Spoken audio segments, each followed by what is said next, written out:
venus d'Afrique et ceux des colons venus d'Europe. On y parle l'anglais, le français ou le néerlandais, mais surtout le créole. Car ces îles très diverses se sont forgées au fil des siècles une identité commune, celle qui fait aujourd'hui leur richesse et leur personnalité. Bonsoir, c'est donc dans les petites Antilles que nous vous proposons de faire escale ce soir. Nous naviguerons d'île en île dans cet archipel de la Caraïbe, qui est la partie émergée d'une immense chaîne montagneuse sous-marine. Et beaucoup de ces îles sont des volcans toujours en activité, comme par exemple la Martinique, où nous accostons maintenant. Il y a tout juste un siècle, la montagne Pelée entrait en éruption. Près de 30 000 morts et une ville rayée de la carte, Saint-Pierre. Alors aujourd'hui, les hommes se souviennent. Il est tôt, avant-hier, et ce n'est pas un jour ordinaire.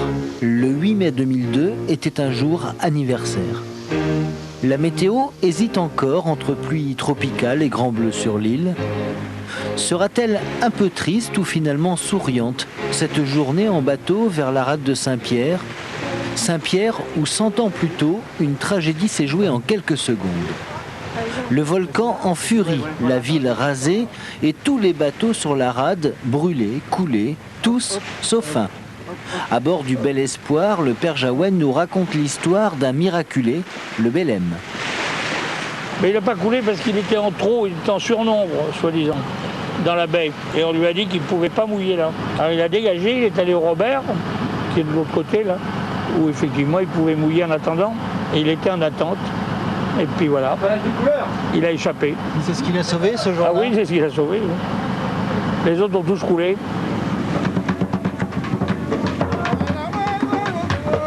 Le volcan, la catastrophe et finalement la vie qui reprend.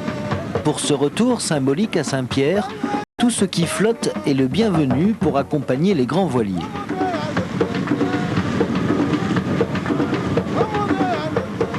En mer Caraïbe, ils sont beaux comme des rêves de gamins qui aiment les histoires de flibustiers.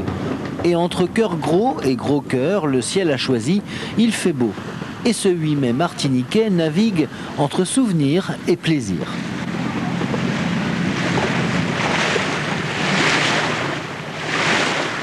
On arrive à Saint-Pierre par la mer et le Belem est là, comme par magie, un siècle plus tard. Au pied de la montagne, au pied du volcan, seul bateau survivant mais pas solitaire. Entouré qu'il est des autres vieux gréments comme pour refermer un peu la cicatrice, guérir la terrible brûlure. Et à Saint-Pierre, tout le monde est dans la rue.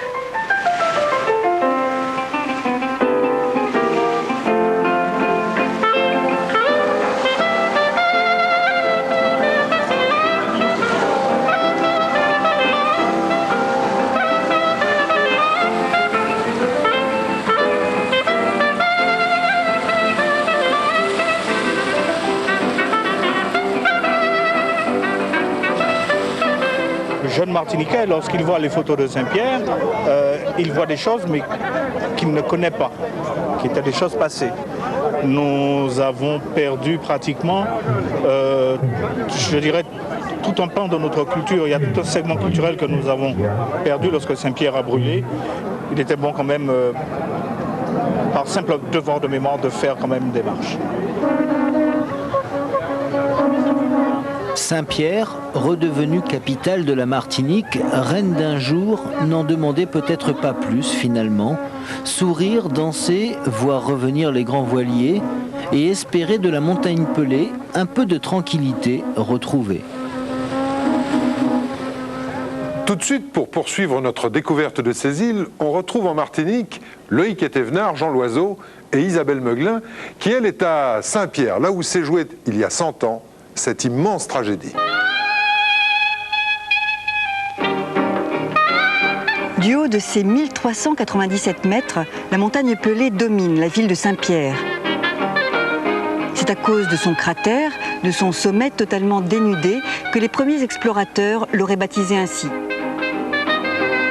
Ses flancs, en revanche, sont verdoyants, luxuriants, recouverts de forêts, de bananeraies, de champs de canne à sucre. La montagne Pelée n'a rien de lugubre, elle a au contraire un côté apaisant et semble veiller sur Saint-Pierre. Mais ici, tout le monde se souvient qu'il y a un siècle, le réveil, l'éruption de ce volcan a totalement anéanti la ville et ses habitants. Depuis, la vie a repris sur les lieux mêmes de la tragédie. Saint-Pierre existe à nouveau, mais les cicatrices sont toujours visibles. Cicatrices à terre comme les ruines de cette église et aussi cicatrices au fond de l'eau.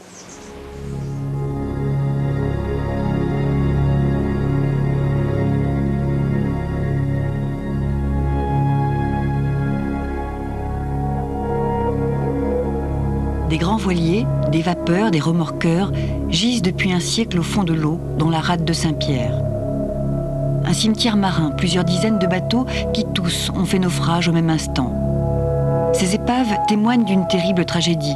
Elles racontent aussi ce qui fut la plus grande ville de Martinique, Saint-Pierre, surnommé le Petit Paris des Antilles.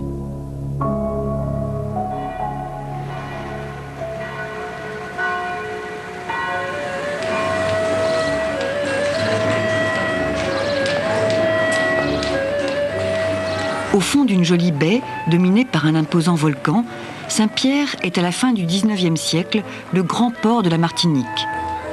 Fondée en 1635, c'est une ville de 30 000 habitants, à la fois élégante et frivole, croyante et libertine, commerçante et culturelle.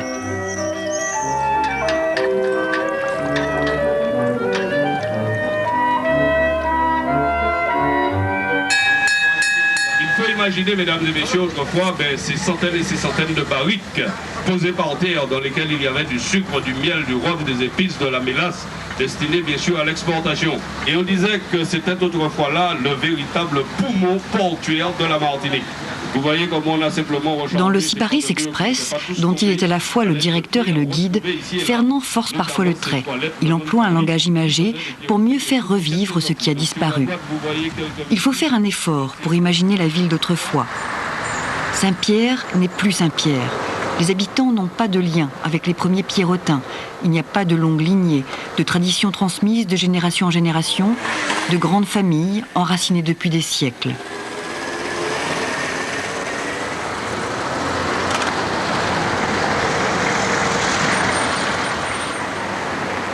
Des anciens édifices en pierre, il ne reste que des ruines, comme celle du théâtre, réplique de l'Opéra de Bordeaux. Il faut imaginer que nous avions autrefois au-dessus de nos têtes 3 étages dans lesquels pouvaient venir prendre place en s'asseyant en U. C'est 800 spectateurs face à la scène qui se trouvait au fond. Et pendant très longtemps, en effet, la culture française étant très recherchée des étrangers, mais ces derniers ne manquaient pas de venir nombreux ici, assister à toutes les saisons lyriques ou théâtrales, ce qui avait d'ailleurs valu à cette ville de Saint-Pierre d'être considérée comme le précurseur du tourisme.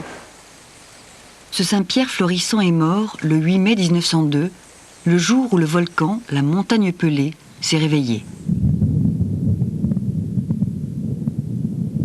Avant d'exploser, le volcan s'était fait menaçant. Grondements, éclairs, colonnes de fumée, odeurs de soufre, pluie de cendres. Des signes alarmants que personne à l'époque ne savait interpréter. Le 8 mai 1902, c'est l'apocalypse.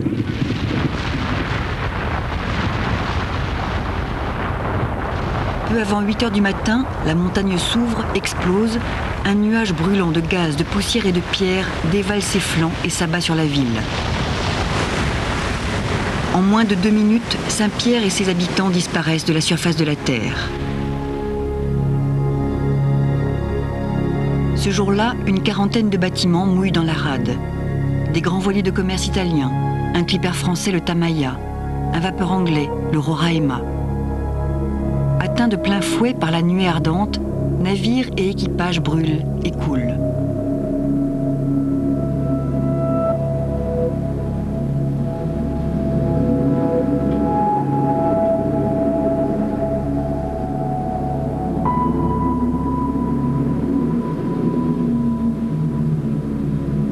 Lorsque les secours arrivent, ils ne peuvent que constater l'ampleur de la catastrophe.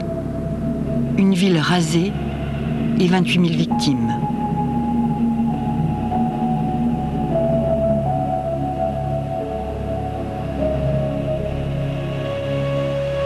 Il y aura tout de même un survivant, un miraculé. Louis Siparis, un jeune homme, un prisonnier, enfermé dans le cachot de Saint-Pierre.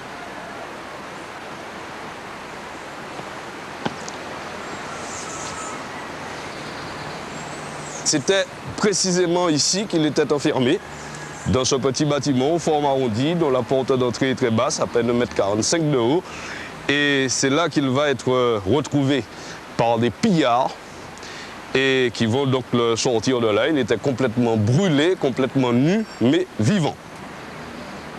Le jour du cataclysme, il y a eu ici de nombreux étudiants qui étaient voués à un avenir des plus prometteurs, mais qui sont tous morts.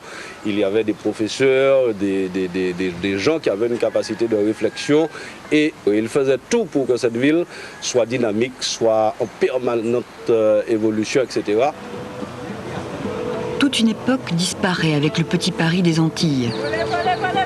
Pourtant, dès 1908, des gens viennent s'installer sur les ruines. La plupart n'est pas originaire de Saint-Pierre. Petit à petit, la vie reprend, mais rien n'est plus comme avant. Saint-Pierre n'a jamais retrouvé son rang, ses fastes, son dynamisme. C'est aujourd'hui une petite commune de 4000 habitants environ qui sommeille au pied du volcan. Beaucoup de Pierrotins, comme Passion Noélé, vivent avec le rêve de retrouver un jour la grandeur passée. Je vais me prendre une comparaison avec le cataclysme qui a eu lieu aux États-Unis, San Francisco, détruite en 1906 et reconstruite immédiatement, plus grande et plus belle qu'avant. Alors qu'est-ce qui se passe à la Martinique? Nous sommes plus fainéants. Qu'est-ce qu'il y a? Ou bien nous avons un esprit mesquin. Il faudrait rayer tout cet esprit-là. Il faudrait balayer tout ça pour avoir un esprit de travail, un esprit de reconstruction, un esprit d'amour. L'amour pour reconstruire la ville plus grande et plus belle qu'avant.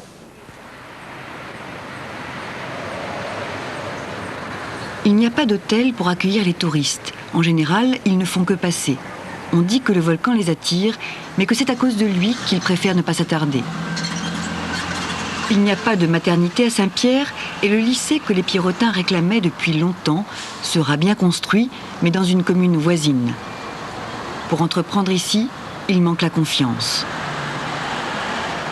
Les gens qui vivent ici, sur ce territoire, ils ne vivent pas dans le provisoire. Parce que s'ils acceptent d'y vivre, c'est qu'ils ont su surmonter leur peur du volcan. Par contre, ce que je devrais dire, c'est que souvent les politiques, eux, ont cette vision des choses, se disant qu'il y a un volcan, qu'il y a une menace et donc qu'il ne faudrait pas faire de projets structurants, coûteux pour cette région qui peut être à n'importe quel moment emportée. La montagne Pelée est belle, verdoyante. Sur ses flancs, on cultive la canne à sucre et la banane, comme autrefois sa terre riche nourrit les hommes. Mais cette montagne majestueuse brûle encore d'un feu intérieur. C'est un volcan de 400 000 ans, jeune et dangereux.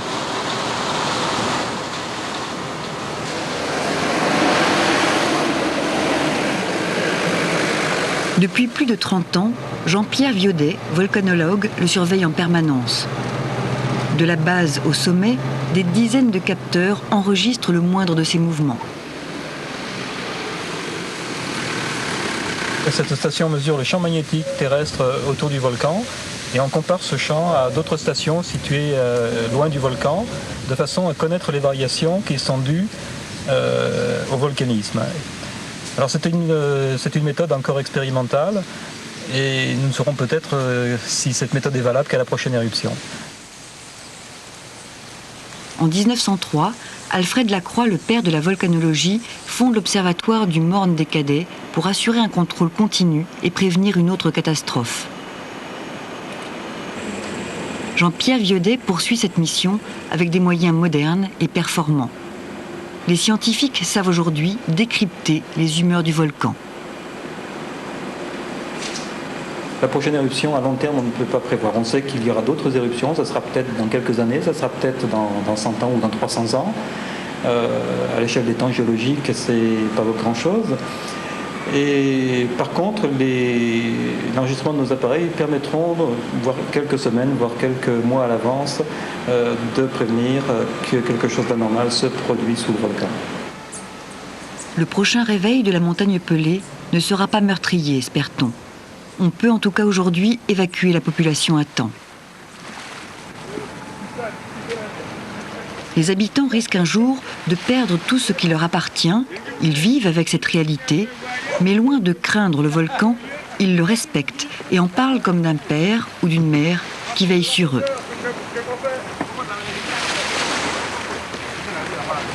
Quand je me réveille le matin, la première chose que je regarde, c'est la montagne.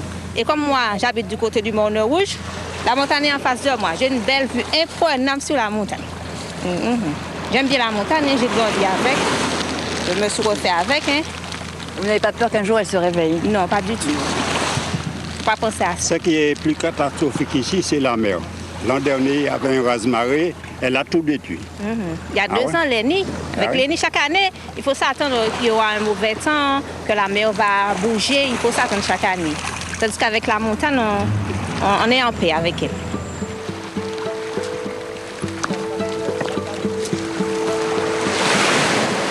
Cyclones, raz-de-marée, séismes, éruptions volcaniques, ceux qui s'attachent à cette terre tourmentée en acceptent les dangers. Plus qu'ailleurs, c'est le présent qui compte. Ici, le volcan a tué, c'était il y a un siècle. La vie a repris et sans doute, malgré les apparences, est-elle aussi belle, aussi forte qu'avant.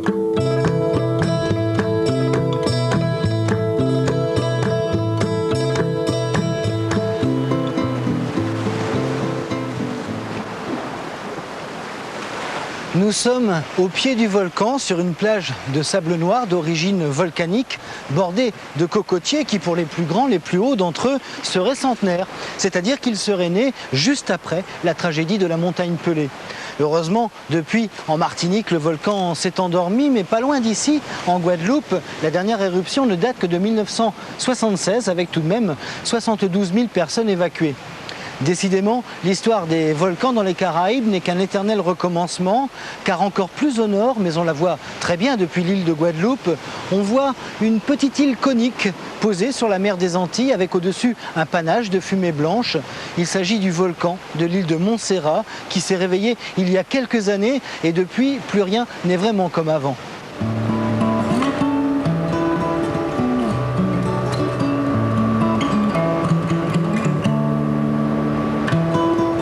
C'est un petit ferry qui assure quotidiennement la liaison entre 2 îles dans les Antilles britanniques. Tôt le matin, on vient de quitter Antigua pour 1 heure de traversée. Le port d'attache du bateau est en Guadeloupe, l'île voisine. Et l'équipage français raconte sur le trajet des histoires pas très rassurantes sur notre destination, l'île de Montserrat.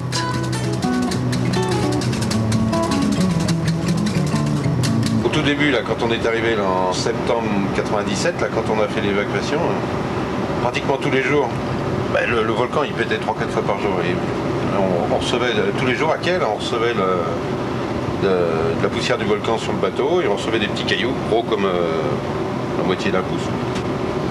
Ça pétait sur le pont.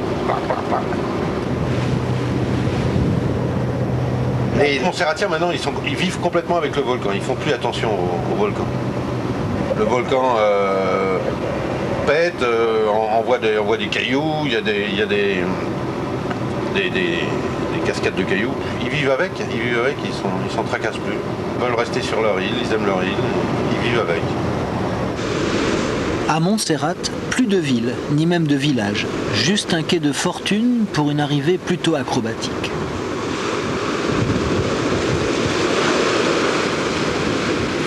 Le problème c'est qu'on s'amarre là, et puis le bateau va faire des sauts de 2 mètres. Si les amarres pètent, on se tape le quai devant. C'est un bateau léger, on ne peut pas se permettre de toucher le quai. Le problème c'est aussi la sécurité pour les passagers parce qu'ils vont embarquer à la volée. Reprends un peu là, c'est un peu long. Reprends un petit peu. Non, la tienne. Le ferry fait bouchon sur la houle ronde de Little Bay, une anse peu abritée.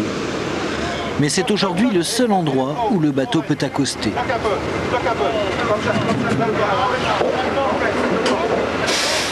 Le débarquement du fret demande une bonne dose d'insouciance quand on attend son bagage et une amarre finit même par casser.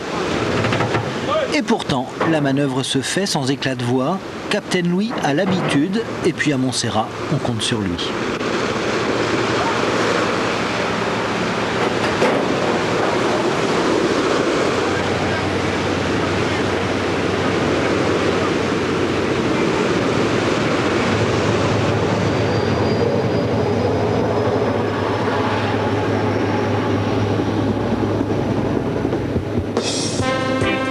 Montserrat, surnommée l'île Émeraude dans les guides touristiques, car recouverte d'une belle et luxuriante végétation tropicale. Elle étirait sa jolie silhouette de minuscule colonie britannique sur les eaux turquoises des Caraïbes. Une île créole, nonchalante et plutôt chic, où l'on vivait tranquille.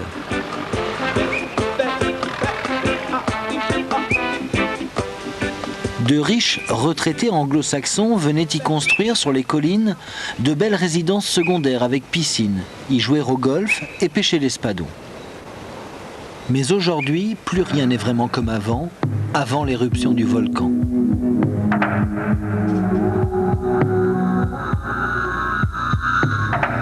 Un tiers de l'île est encore vert et luxuriant. Le reste est sous la cendre grise, classée zone interdite. Il y avait 12 000 habitants à Montserrat, descendants de colons irlandais et de leurs esclaves. La plupart vivaient à Plymouth, petite ville coloniale anglaise, au pied du volcan, trop près, bien trop près du volcan.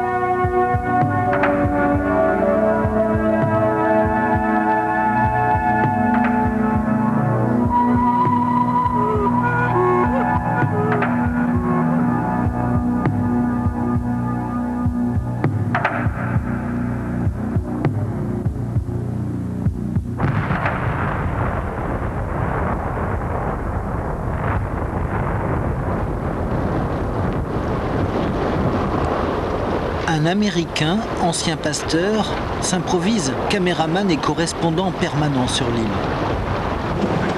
Flegmatique, il filme et commente en plein midi la nuit volcanique qui tombe sur Montserrat.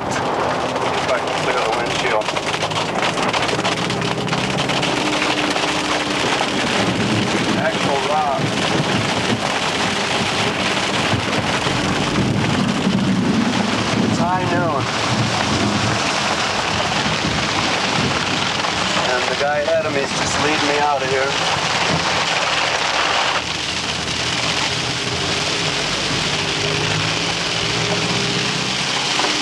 Well, we've heard of it, but we never would have believed it.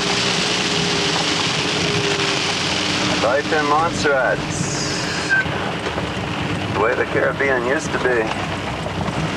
Yeah, about 20,000 years. Le 25 juin 1997, au paroxysme de l'activité du volcan, 19 personnes disparaissent dans une coulée de boue, de cendres, de roches. Une évacuation est mise en place.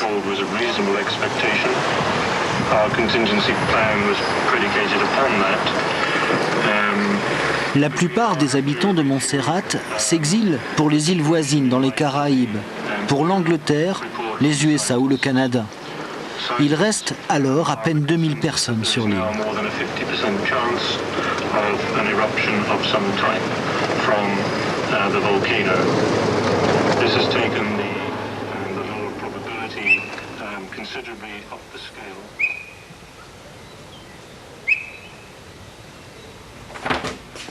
Jean Kelsic tient son prénom d'une maman française. Il a pourtant l'élégance courtoise et un peu surannée d'un jeune homme qui a fait ses études de droit en Angleterre. À Montserrat, il est avocat, comme son père, du cabinet Kelsic et Kelsic. Bureau au sous-sol, maison à l'étage, le cabinet s'est réfugié dans la partie nord, le tiers épargné de l'île. La maison familiale était de l'autre côté.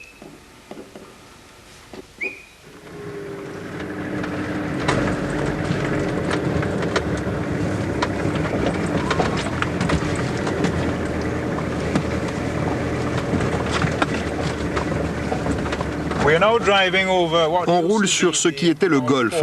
C'était un parcours à 9 trous, l'un des plus beaux des Antilles.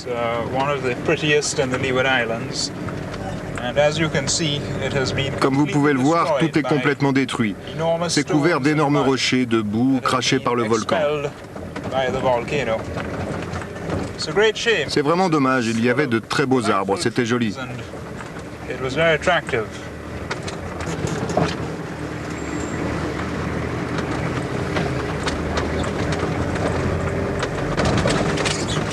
On entre maintenant dans la zone interdite.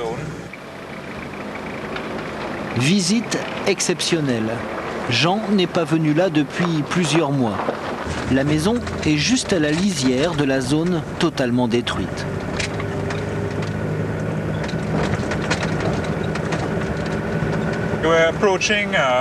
On approche de notre maison de famille, construite en 1973 par mon père.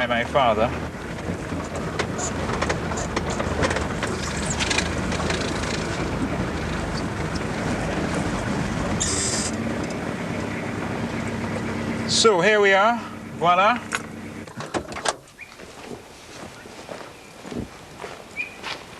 Obviously, this was the family house. La maison familiale était remplie de bons souvenirs.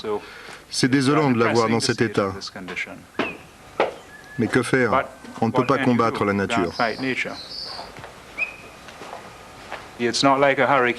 Ce n'est pas comme un cyclone qui cause des dégâts, mais cela s'arrête et l'on reconstruit. Et ce n'est pas non plus comme une guerre, avec une fin. Là, on sait que cela peut durer très longtemps. Mais combien de temps? Et c'est dur de faire avec ce sentiment.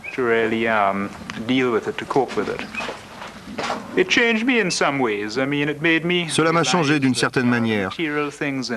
J'ai réalisé que le côté matériel des choses est moins important que je ne le pensais. Et quand j'ai eu à choisir ce que je devais laisser ou emporter, j'ai compris qu'il est assez facile de laisser beaucoup de choses derrière soi.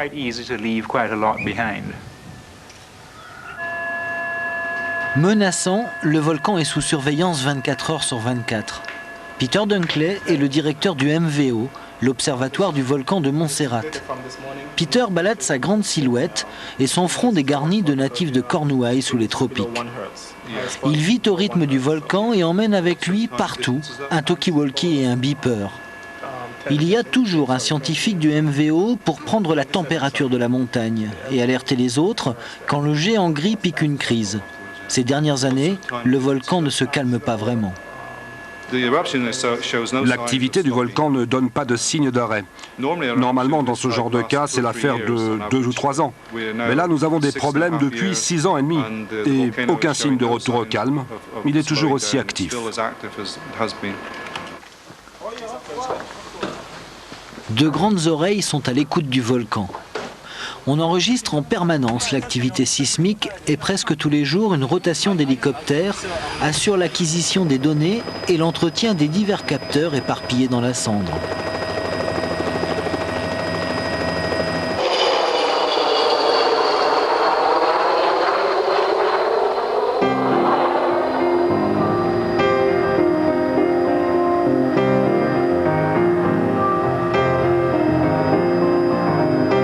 Gaz, chaleur, vibration, tout peut annoncer le danger.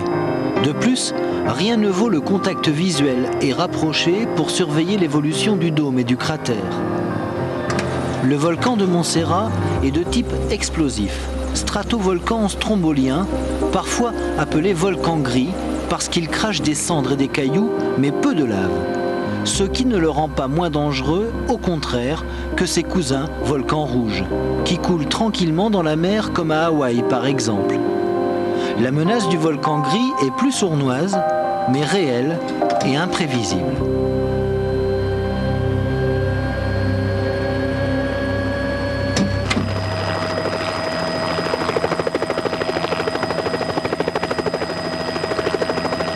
Juste en dessous des scientifiques du MVO et de leur hélicoptère, au pied du volcan, il y a Piper et son équipage qui sont en pêche.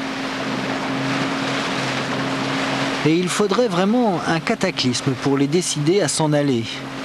Ils ont la technique pour appâter avec de petits bouts de feuilles de palmier.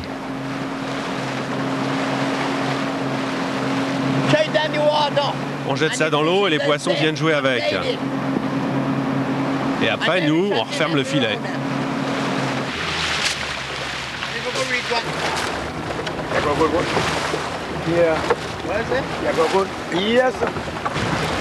Avant, ici, c'était très poissonneux. Avant que le volcan ne se réveille. Aujourd'hui, la pêche est loin, très loin d'être miraculeuse. Il y avait plus de 250 pêcheurs à Montserrat. Il en reste une petite centaine qui assure tout de même 60% des besoins de l'île.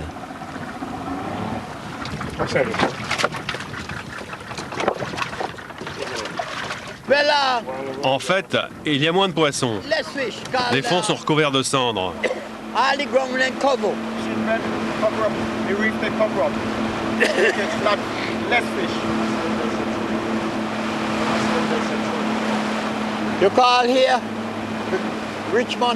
là c'est Richmond Hill.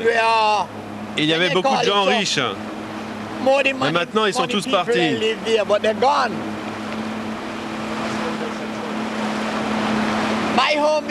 Tiens, ma maison est là, mais je ne la vois pas. Tout est marron.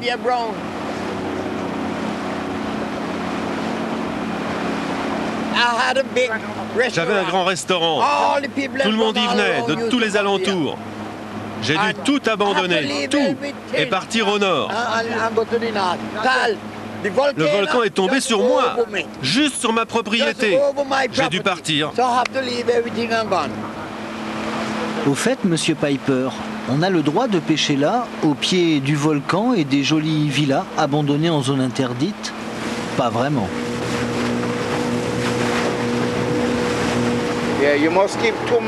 Vous devez rester 2000 à l'extérieur, au large.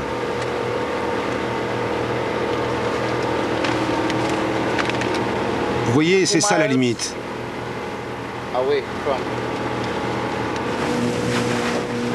Comme tous les jours, le sergent Joseph Chambers et son assistant, le caporal George Ryan, font leur ronde de surveillance. Sur l'eau, ils s'assurent qu'il ne se passe rien de spécial dans la partie de l'île aujourd'hui interdite, presque les 2/3 des 106 km² de Montserrat.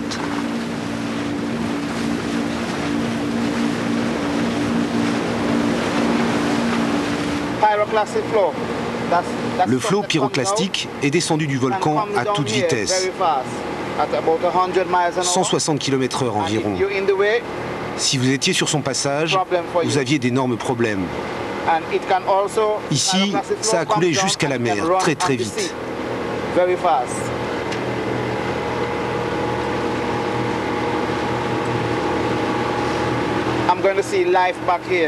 Je ne verrai pas la vie revenir ici de mon vivant. Ça prendra beaucoup de temps pour redevenir normal. J'avais construit ma maison là, et je l'ai perdue. Une maison neuve, j'avais jamais dormi dedans, et elle a été emportée.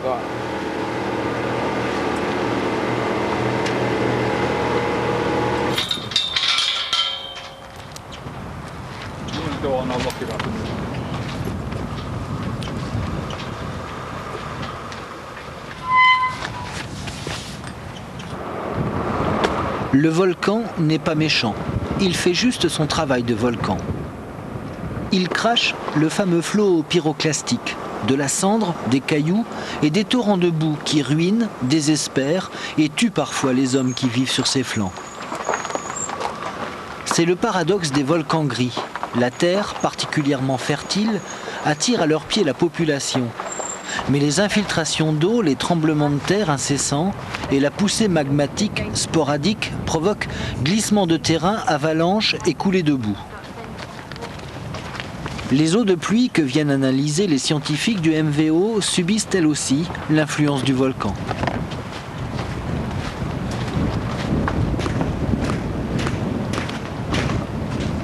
Plus un bruit, plus un chant d'oiseaux, pas de claquement de dominos à l'heure de l'apéro. Enseveli sous plus de 8 mètres de cendres, aujourd'hui dure comme du béton, Plymouth est une ville fantôme.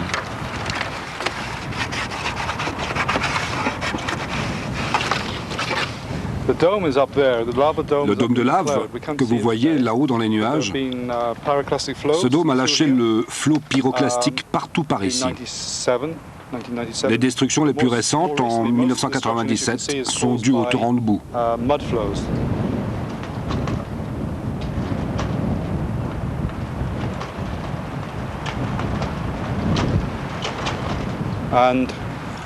Les pluies ici sont très acides.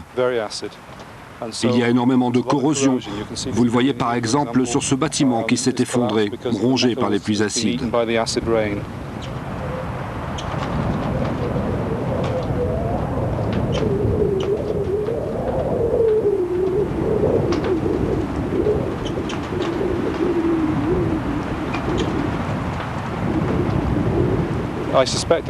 On suspecte qu'il va se passer quelque chose parce que le dôme grandit sans cesse et ce ne sera pas une surprise s'il s'effondre dans une semaine, 2 semaines.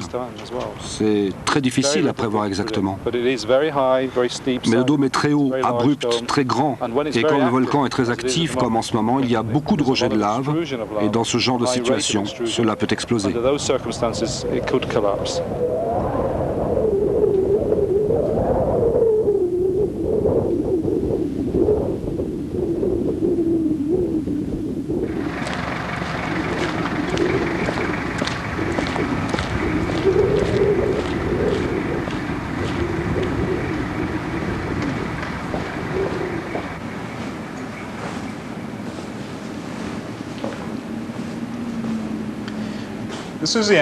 Ici, c'était l'entrée du Spring Hotel de Montserrat, l'un des plus grands de l'île.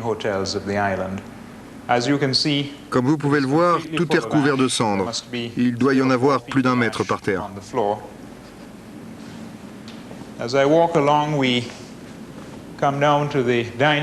On arrive maintenant dans la salle à manger. Le toit s'est complètement effondré à cause du poids de la cendre.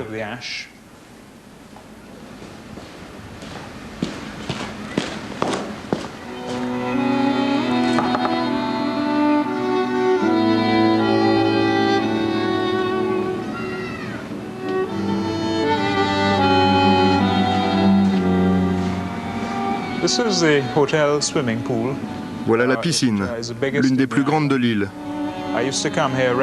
J'y venais souvent quand j'étais enfant, l'été. J'ai beaucoup de bons souvenirs ici.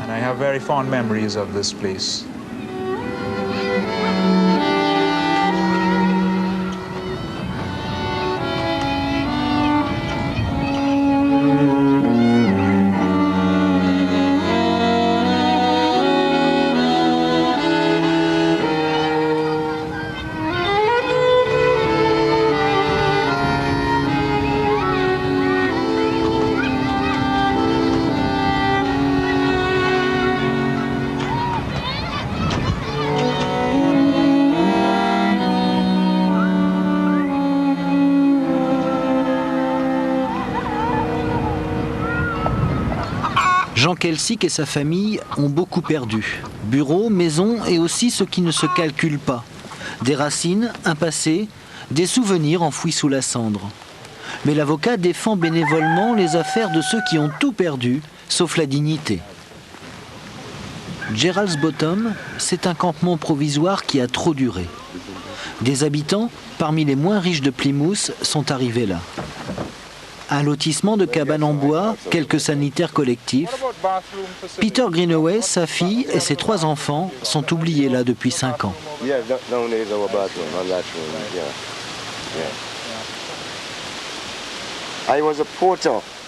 J'étais docker. Mais après un certain temps, l'activité a baissé pour beaucoup d'entre nous. Parce qu'en fait, il n'y avait plus rien à transporter. C'est là que le volcan a explosé. Et ça a été la fin.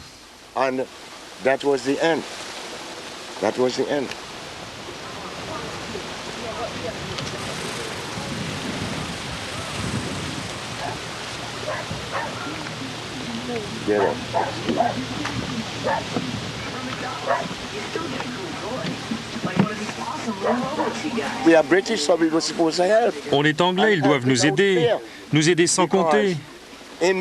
Parce qu'à l'époque de mes parents, on s'est battu. On est mort pour eux. On a payé l'impôt pour l'Angleterre. Et avant, dans les champs de coton, dans les plantations de canne à sucre, on était là. Il est donc temps pour eux de nous aider maintenant. Aidez-nous. On en a besoin.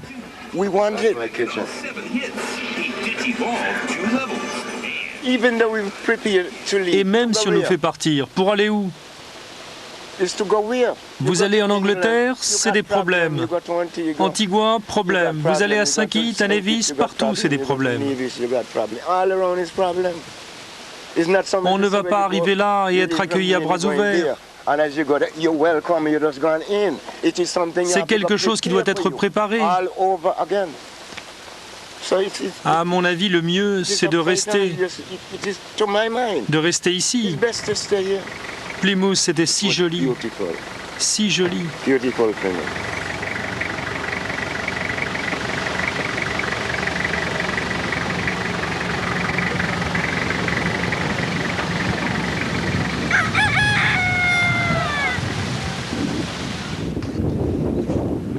À Montserrat, aujourd'hui, ceux qui sont restés font comme si. Comme si l'on pouvait recommencer à vivre comme avant. Cohabiter avec un colossal et parfois terrifiant voisin qui peut à chaque instant détruire ce que vous avez reconstruit. Alors, on rebâtit des maisons dans le nord de l'île comme si le sud, seul, était menacé. La vie paraît normale, mais toujours quelque chose manque. Il n'y a plus à Montserrat de ville où se retrouver, même pas de village au creux des vallées. C'est précisément là que le volcan a craché ses étranges glaciers des tropiques, ces fleuves de poussière grise. C'est une vieille malédiction des Caraïbes finalement. Aux Antilles, cyclone, volcan, on vit avec ces deux mots qui ne vont pas bien ensemble. Catastrophe naturelle. Alors, on fait comme si le volcan allait laisser l'île en paix.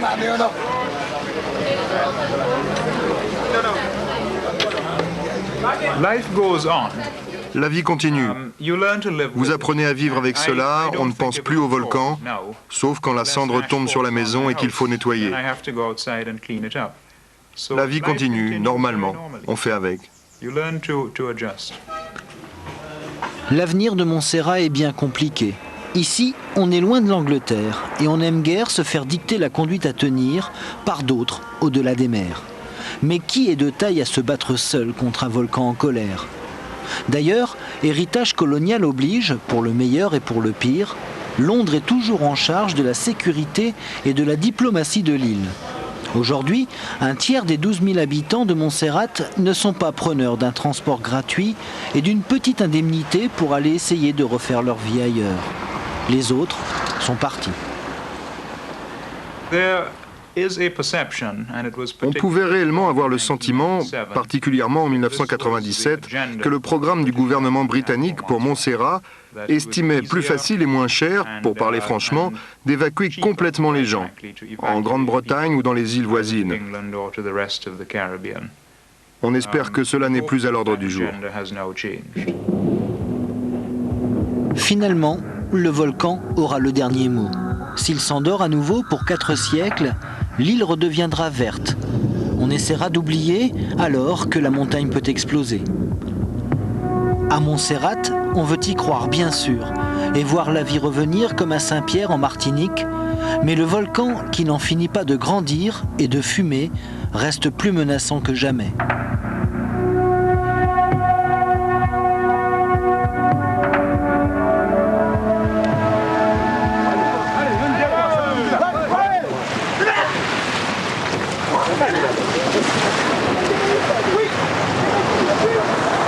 Le village de Grand-Rivière est situé tout à fait dans le nord de la Martinique, coincé entre des falaises immenses et une mer souvent dangereuse. Ce sont pourtant ces pêcheurs qui ont fait la réputation de ce petit port. Ils partent tous les jours, à l'aube, ils rentrent en début d'après-midi et première chose à faire en rentrant, c'est sortir le bateau de l'eau, car ici il n'y a pas vraiment d'abri sûr.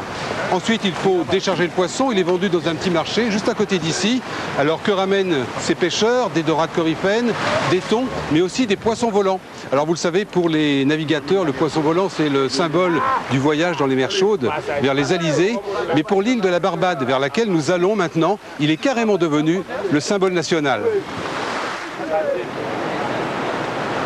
Petit déjeuner à l'anglaise avec marmelade, œufs durs et vue sur l'Atlantique. George Lamming est devenu un écrivain célèbre en publiant un jour les mémoires de son enfance. Quand il vient à la Barbade, c'est toujours dans le même hôtel qu'il loge, à Batège-Bas, sur la côte Est, là où les vagues finissent leur long voyage l'écume chargée d'histoire. Si vous pouviez mettre une planche à partir d'ici, puis que vous marchiez dessus tout droit, la première terre que vous rencontreriez serait Dakar.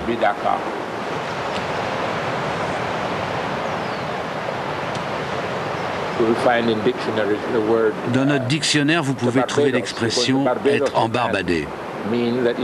Embarbader un homme signifie que vous le punissez. Et l'extrême punition à l'époque était donc de l'envoyer à la Barbade.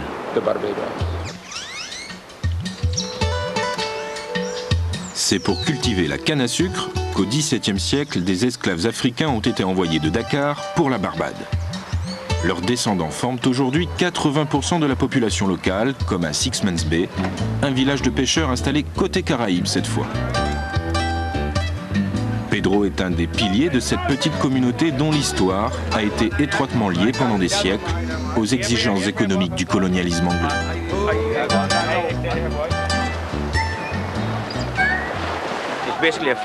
C'est principalement une communauté de pêcheurs aujourd'hui, mais auparavant ils étaient agriculteurs. La plupart de ces gens ont autrefois travaillé dans les plantations quand le sucre était roi, mais maintenant c'est la pêche. La Barbade est indépendante depuis 1966. Mais ici, les pelouses ont toujours leur hauteur réglementaire et les sports favoris restent de loin le cricket et les courses de chevaux. Finalement, dans tous ces petits symboles, seul le profil de la reine a bel et bien disparu des pièces de monnaie, remplacé à l'indépendance par un drôle d'oiseau.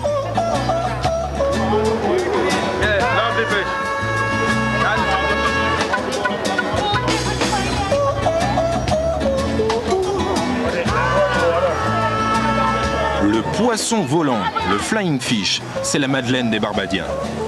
Au marché de Bridgeton, la capitale, il ne se passe pas un jour, sauf le dimanche, sans que des milliers de ces poissons ne soient débités en filet, la spécialité locale.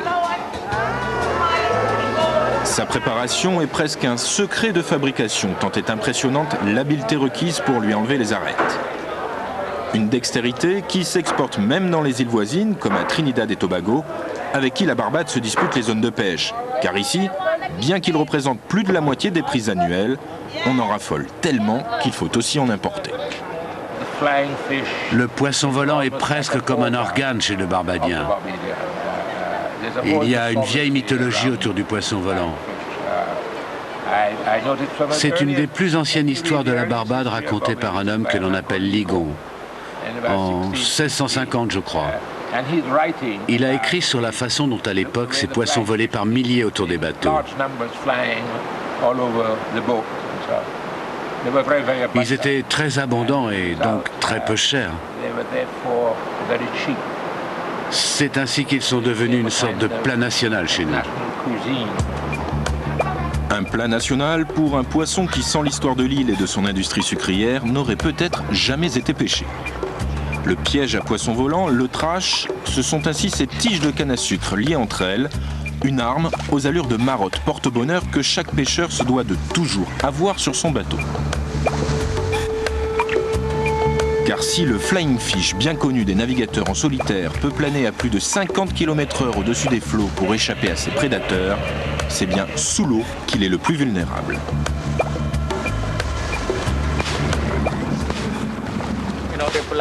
Ce sont des poissons pélagiques. Ils recherchent toujours quelque chose sous laquelle ils peuvent se reproduire, quelque chose qui flotte sur l'eau, et là-dessous ils pondent. Un filet accroché au trash permet de piéger les poissons volants pendant leurs ébats. Et comme une traîtrise n'arrive jamais seule, ce sont leurs ailes, si utiles pour échapper aux dorades, qui les perdent en se coinçant dans les mailles des hommes.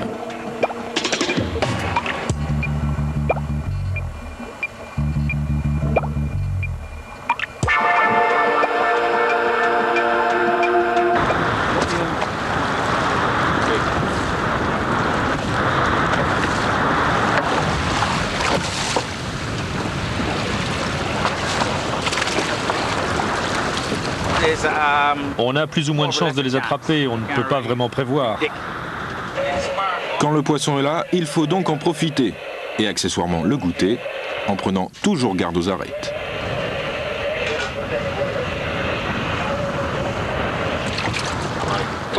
Ça donne de la robustesse.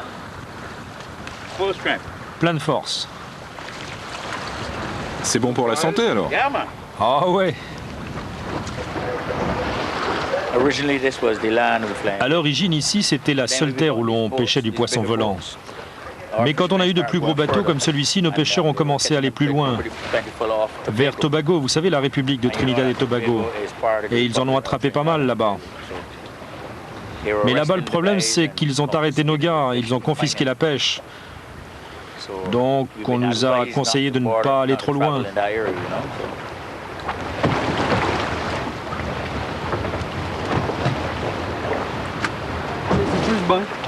Combien il y en a là? 63? Le poisson volant a vraiment un goût très spécial sur le palais des Barbadiens.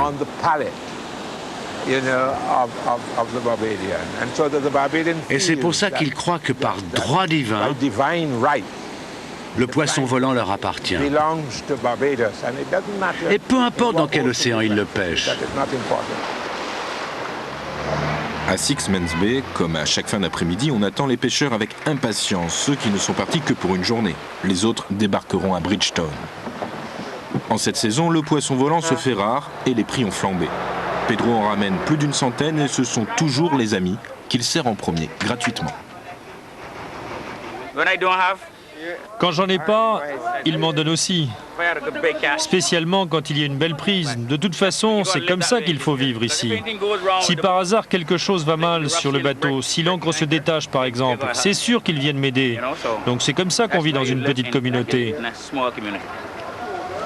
Le poisson volant fut très longtemps le plat principal des familles qui n'avaient pas le sou, c'est-à-dire à peu près tout le monde à Sixmans Bay. Alors même quand on a réussi, un bon poisson volant ne se refuse jamais. C'est pour la maison.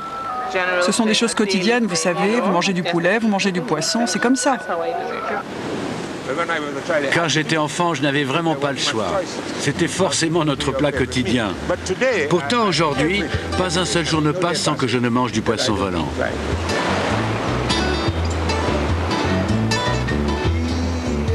Comme un livre ouvert entre deux mers, la Barbade n'a cessé de tourner les pages de son histoire entre Atlantique et Caraïbes. Et le poisson volant dans tout ça. Drôle de flying fish, tiens, peut-être plus qu'une péripétie, finalement parabole d'un peuple qui a su un jour voler de ses propres ailes.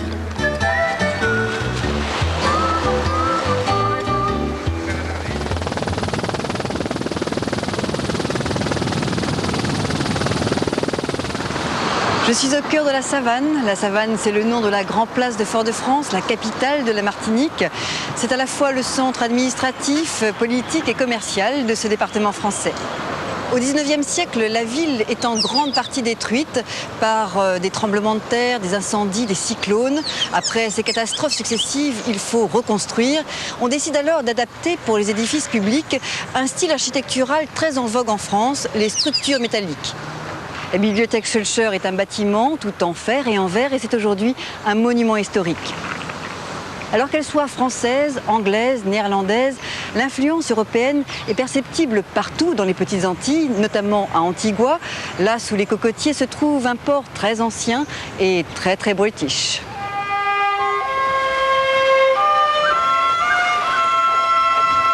Quand on aime le bateau, il y a pire comme navigation que le cabotage autour de l'île d'Antigua. C'est ce qu'a dû se dire Tony Sayer, un Anglais sous les tropiques. Après avoir perdu son restaurant dans un cyclone, il est aujourd'hui skipper et sillonne les Caraïbes en charter. English Harbour est l'une de ses escales préférées. On arrive à English Harbour. On contourne la pointe et là vous voyez le vieux port secret, caché. Quand on passe au large, même si les bateaux sont là, à l'intérieur, on ne les voit pas du tout. Donc ils avaient l'habitude de se cacher et ils attendaient tranquillement que s'en aille la flotte française ou qui que ce soit avec qui ils étaient en guerre. Ils pouvaient ainsi faire les réparations sur les bateaux en totale sécurité. C'est donc là English Harbour, le repère mythique et bien caché du célèbre amiral anglais, borgne, manchot, mais néanmoins grand marin, Nelson. Lord Nelson, oui, celui de Trafalgar. C'est un petit port de la marine britannique du XVIIe siècle, exilé sous les tropiques.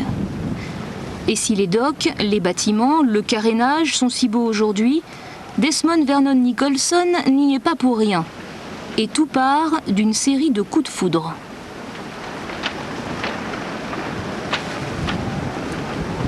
Mon père avait acheté ce bateau pendant la guerre. Il a vu cette si jolie goélette et il l'a acheté une bouchée de pain, car personne n'en voulait pendant la guerre. Et après la guerre, on est parti naviguer en cherchant un petit coin de paradis. Et English Harbour était ce paradis. Coup de cœur du père donc pour Molly Hawke, jolie goélette qui sera le premier voilier de charter des Antilles. Et pour Desmond, histoire d'amour avec une belle passagère.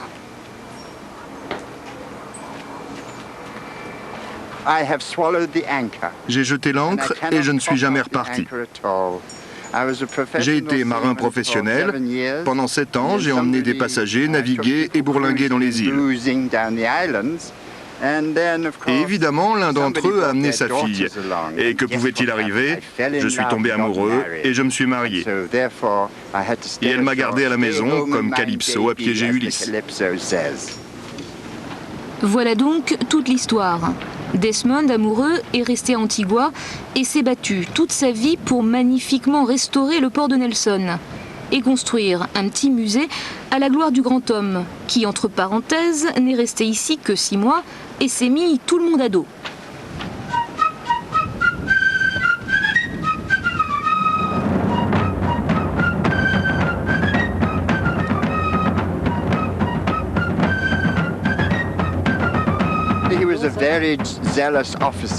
C'était un officier strict et zélé, qui appliquait la loi à la lettre.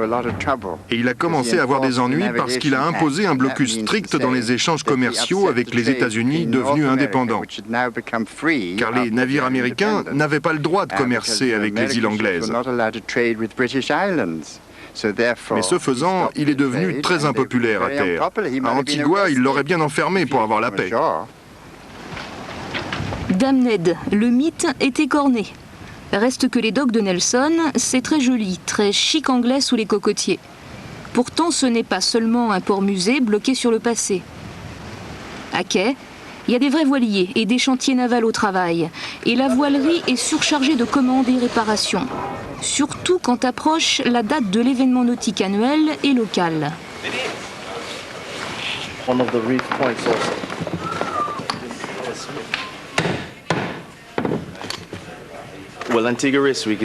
Pendant la semaine d'Antigua, c'est complètement fou. On travaille 24 heures sur 24. Vous apportez la voile à réparer et le lendemain même, elle est prête. Et oui, English Harbour, le port de Nelson, est aujourd'hui l'un des passages obligés, avec Newport, Porto Cervo ou Saint-Trope, une escale incontournable des plus beaux bateaux du monde. C'est sûr, l'hiver y est plus doux qu'en Europe ou qu'aux États-Unis. Tiens, au fait, ces Américains et Français qui envahissent English Harbour pour la semaine d'Antigua, on se demande ce que Nelson en aurait pensé. Mais bon, les temps changent. En ce temps-là, à l'époque des guerres napoléoniennes, il y avait beaucoup de batailles entre Anglais et Français. Mais nous sommes amis maintenant. Pour de vrai, Desmond? Oui, nous sommes amis maintenant.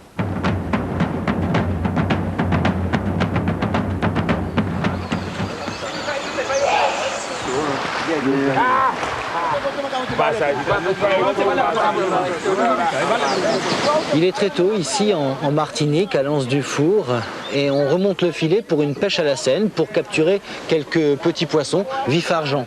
Tiens, justement, à propos de pêche, il y a en Martinique une expression à la fois saugrenue et poétique. C'est aller à Miquelon. Miquelon comme l'île Saint-Pierre-et-Miquelon. Car vu d'ici, c'est une autre île, mais tellement loin, tellement au nord, que quand on veut dire aller pêcher très au large, eh bien on dit aller pêcher à Miquelon. C'est pas mal trouvé quand même.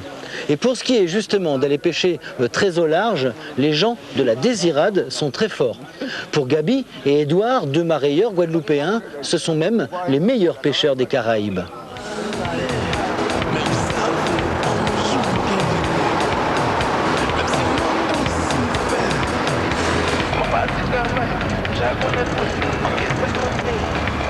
C'est-à-dire qu'on part dès 5 heures et puis on commence par les supermarchés.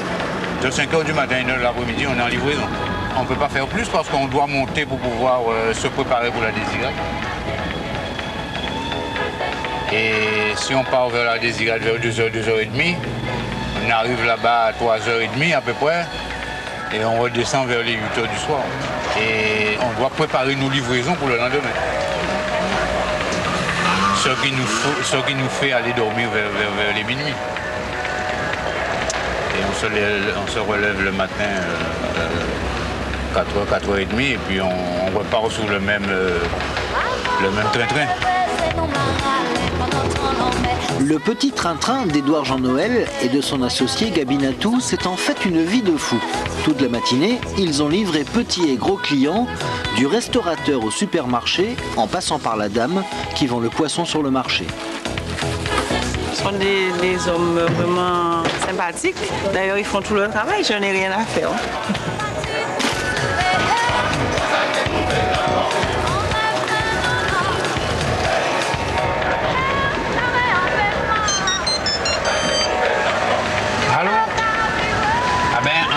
En bas autant à faire bien haut. Ouais, ben ok, d'accord. 14h, il faut y aller, cap sur la Désirade. Le temps d'embarquer de la glace et 2 pêcheurs désiradiens qui étaient venus en balade à Pointe-à-Pitre, et c'est parti pour 1 heure de traversée entre la Pointe des Châteaux et la Petite Île.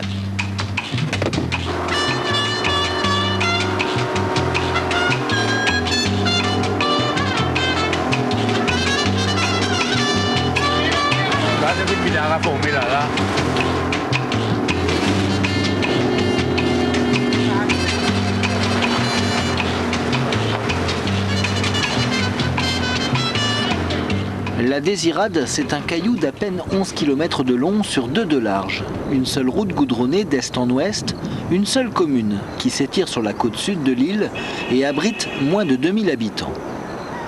Longtemps ici, l'eau a manqué. On a donc exilé à la Désirade les lépreux au début du XVIIIe siècle, les délinquants de Guadeloupe et même, par ordonnance royale, tous ceux, ouvrez les guillemets, dont la conduite risquait d'exposer l'honneur et la tranquillité de leur noble famille. Aujourd'hui, l'île est l'une des plus métissées des Antilles. C'est calme, accueillant, un rocher entouré d'eau, d'accord, mais ça tombe plutôt bien, ici, tout le monde est pêcheur.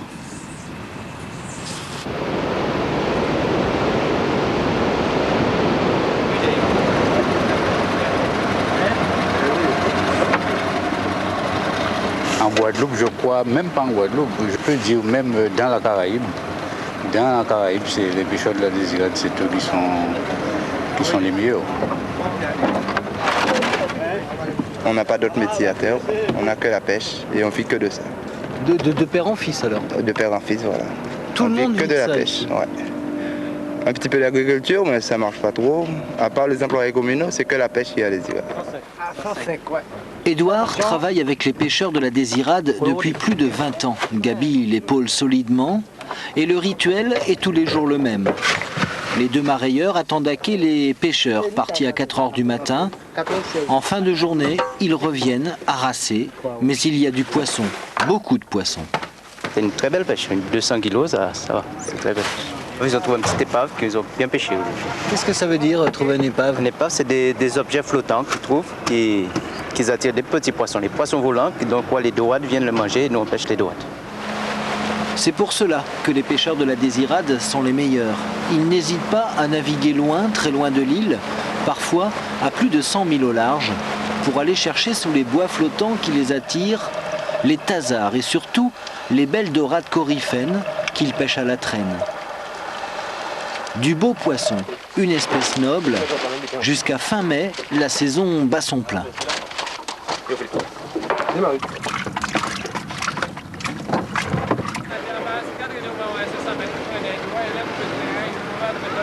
Entre chiens et loups, les pêcheurs continuent d'arriver les uns après les autres et le poisson, pesé, s'entasse et fait s'enfoncer le canot des 2 marailleurs.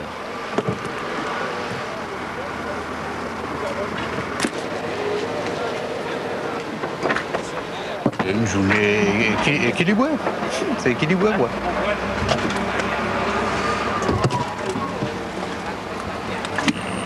Là, quand même, on va avoir quand même 600 quelques kilos, là, quand même. Ils sont étonnants, ces pêcheurs de la Désirade, avec leur tête de descendants de Bretons ou de Normands, brûlés par le soleil et leur parler créole et chantant. Ce qui est sûr, c'est qu'ils ont la pêche dans le sang. On est parti depuis ce matin à 4h et puis on est de retour 7h30, 19h30. Vous avez été loin? On est arrivé jusqu'à 84 000. Et en kilos de poisson, ça donne quoi, Jean-Pierre? 277. C'est assez bonne, quoi. C'est moyenne.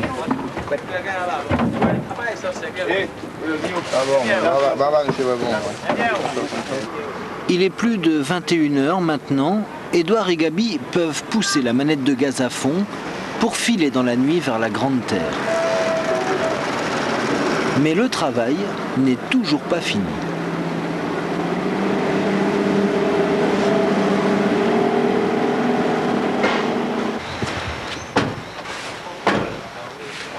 De retour à la maison, il faut encore vendre une partie du poisson à d'autres marailleurs et mettre le reste dans la glace pour préparer les livraisons du lendemain.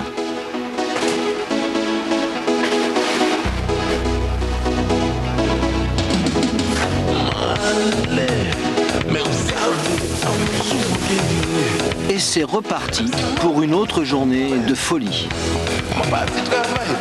Une pause à midi pour se reposer éventuellement un peu? Eh bien non.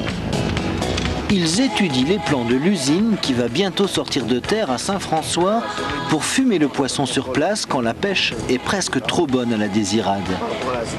Notre souci en fait, ce serait de prouver surtout à nos marins de la Désirade qu'on peut effectivement les envoyer en mer quand on veut. Et on cherche des débouchés. C'est pas facile, mais on cherche à... Ça fait pas mal d'années qu'on travaille dessus. On espère aboutir, quoi.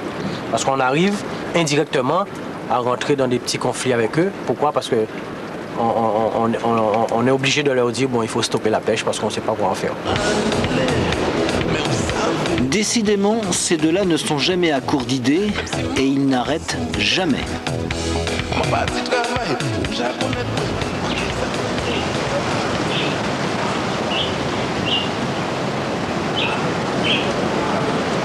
Voici les ruines du château Dubuc qui domine la baie du Trésor. Ce qui est bien en Martinique, c'est qu'on a souvent l'impression d'être dans un livre pour enfants, sauf que c'est pour de vrai. En fait, le sieur Dubuc était un triste sire qui trafiquait avec les flibustiers et qui aimait par-dessus tout ferrailler contre les Anglais. On était au XVIIIe siècle, c'était un sport très à la mode. Les Anglais, les Français se disputaient la mainmise sur toutes ces îles. Comme l'île de Kariakou, où nous allons maintenant beaucoup plus au sud, dans l'archipel des Grenadines, une île qui a gardé de cette période un goût immodéré pour les bateaux en bois.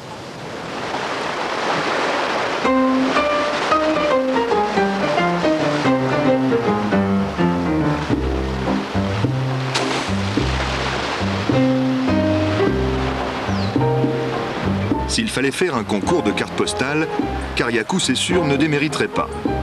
Une île, à mi-chemin entre Normandie et Pacifique Sud, un vrai havre de paix sous les alizés pour plaisanciers fortunés et aventuriers fauchés.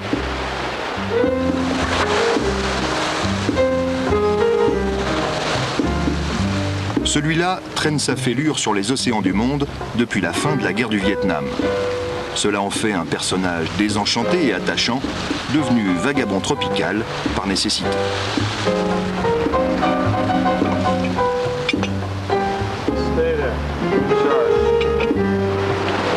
« 25 ans déjà que John Smith navigue dans les Caraïbes avec un voilier unique, agrément aurique, le Mermaid de Kariakou. Kariakou, c'est magnifique parce que tu es le bienvenu tout le temps. Mais personne ne te voit, tu dis salut et puis c'est tout, tu pars vaquer à tes occupations. C'est très sympa, pas de faveur, pas de traitement particulier.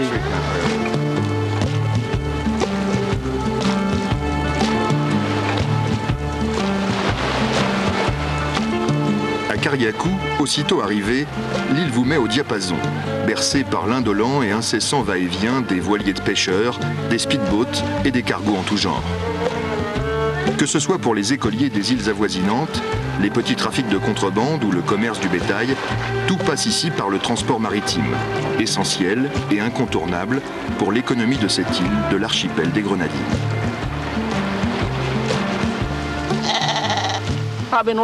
Je travaille sur les bateaux depuis l'âge de 12 ans.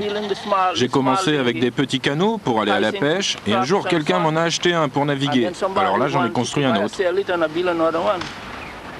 Zéphrin McLawrence est ce que l'on appelle ici une old head, littéralement une vieille tête. Il incarne toute une génération de constructeurs de bateaux. Une tradition vieille à Kariakou de plus de 150 ans et initiée par les premiers colons écossais arrivés au XIXe siècle. Aujourd'hui, les cargos en acier ont remplacé sloops et schooners, et dans le village de Windward, où vivent encore les derniers charpentiers de marine, les chantiers ont peu à peu déserté les plages. Il faut dire que des vieilles têtes, il n'en reste plus beaucoup à Windward. À 73 ans, le retraité Zéphrin fait figure de patriarche dans la petite communauté des charpentiers de marine. Des bateaux, il en a construit à lui tout seul plus d'une trentaine, dont le fameux Mermaid de John Smith. Et il ne dédaigne pas de temps en temps aller jeter un petit coup d'œil aux derniers chantiers en activité. Ici, un schooner commandé par un Anglais de l'île de Wight est en voie de finition. Il officiera bientôt comme charter. Une renaissance pour ce bateau qui, dans les années 40, a été construit à Kariakou à plusieurs dizaines d'exemplaires. À l'époque, le schooner était le navire idéal pour transporter passagers et marchandises entre les îles. C'est ce type qui a vraiment commencé à construire ce genre de bateau. Oui, mais avant moi, il y en avait d'autres comme Jesse Compton. Et puis Santi Patrice. Ton père aussi avant. Vraiment, si tu remontes plus loin, c'est depuis les Écossais, tu sais. C'est ce genre de personne qui a permis au chantier de bien aller. Parce qu'en son temps, il y avait beaucoup de bateaux construits. La particularité des chantiers de Kariakou, c'est que l'on n'y a jamais utilisé un seul plan pour construire un bateau. Tout est dans la tête des charpentiers qui travaillent au coup d'œil. C'est donc uniquement en regardant les anciens faire que le savoir se transmet, que ce soit de père en fils ou par cooptation. Pour Zéphrin, c'est l'occasion de retrouver Alvin, l'un de ses anciens élèves, considéré aujourd'hui comme le meilleur charpentier de l'île, et sans doute un jour, à son tour, future vieille tête. Alors sans Zéphrin, la tradition serait déjà morte? Elle serait morte, oui, s'il n'avait pas continué. Et si je n'avais pas repris derrière, ce serait fini aussi. Donc maintenant, on a vraiment besoin de jeunes gens pour que ça continue.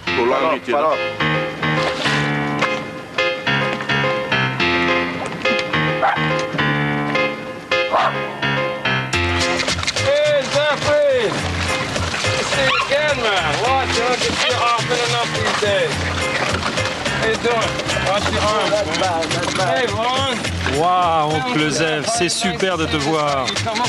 Tu viens me rendre visite. Vous n'êtes pas trop pressé, j'espère.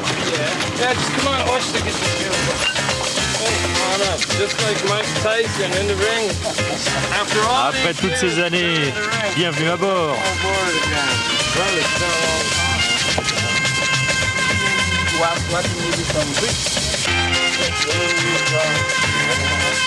En quelle année avez-vous construit ce bateau? C'était en 1969. En quelle année l'as-tu acheté, toi? Je l'ai acheté en avril 77. Vous devez être fier de le revoir aujourd'hui. Bien sûr que je le suis.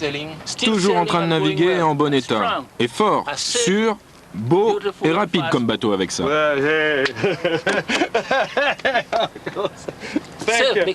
Sûr, parce que moi, j'aime pas trop nager. Alors je préférais vraiment être sûr de mon bateau. Je les construisais, mais je les essayais toujours aussi. Un vétéran du Vietnam et un charpentier de marine réunis sur le même bateau. La vie du Mermaid de Kariakou est à l'image de ces hommes, libres de voguer où bon leur semble. Zéphrin peut construire, il peut lire, écrire, il peut parler, sourire, il a des petits-enfants, il a sa propre terre, des animaux, une superbe vue de sa fenêtre tous les jours. C'est vraiment un modèle pour moi. Il n'a même pas de boulot.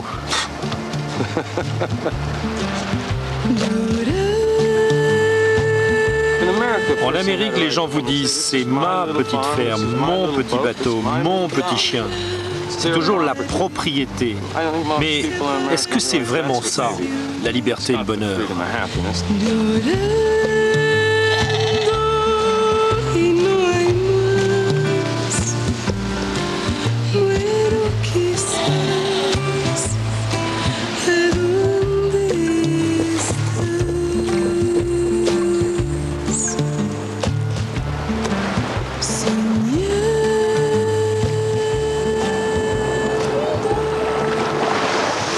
On appelle une plage de rêve, sable blanc, cocotier, eau translucide, une plage comme il y en a beaucoup dans les Caraïbes.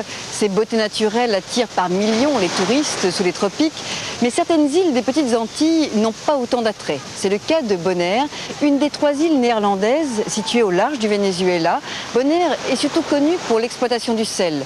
Véritable enfer pour les esclaves autrefois, c'est devenu une entreprise moderne et prospère.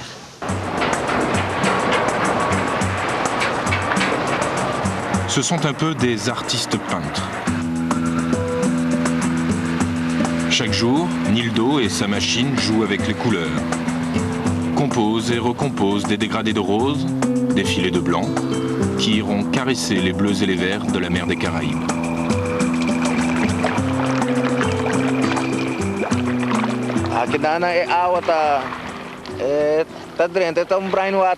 Vous voyez, l'eau est rose, à cause d'un microbe, une bactérie que nous appelons l'artémia.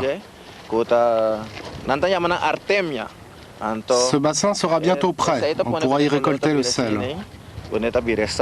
Il faut 12 mois pour que l'eau de la mer, en passant à travers différents bassins de saturation, se transforme en cristaux de sel. Dans cet éphémère tableau, quotidiennement renouvelé, quelques personnages hauts en couleur ont décidé de s'y installer. Le nom local du flamant rose, c'est Chogogo. C'est à cause du bruit qu'ils font, vous savez. Quand ils sont un peu nerveux, ils commencent à se parler les uns les autres, et vous pouvez entendre un bruit comme... Ils sont l'emblème de Bonaire, ces flamants roses. La fierté de Félix Cecilia, que tout le monde ici surnomme Papy. Papy, l'homme qui connaît l'histoire de son île sur le bout des doigts, une histoire qui commence ici par quelques mètres de fond. Beaucoup de bateaux du monde entier sont venus ici pour charger du sel. C'est pourquoi nous avons de nombreuses épaves. Quand il y avait du mauvais temps, cela arrivait qu'ils fassent naufrage. Des voiliers coulés et à quelques mètres de là, des petites maisons bien étranges. Ce sont les seuls vestiges encore visibles aujourd'hui d'une des périodes les plus riches et sombres à la fois de l'histoire de l'île. Tout ça à cause d'une petite substance cristalline. Quand les Espagnols sont venus ici, ils ont donné à cet endroit le nom d'île inutile.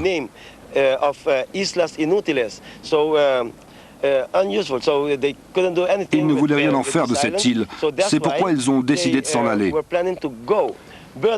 Et puis à la dernière minute, ils ont vu qu'il y avait du sel.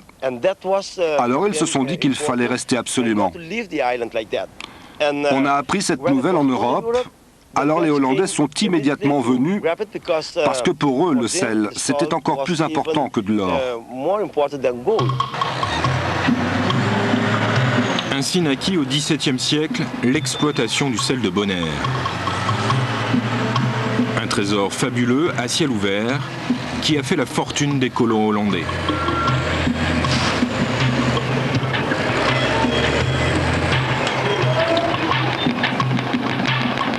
Aujourd'hui aux mains d'une compagnie américaine, l'exploitation est toujours l'une des plus prolifiques au monde avec 500 000 tonnes de sel récoltées annuellement, principalement pour l'industrie chimique.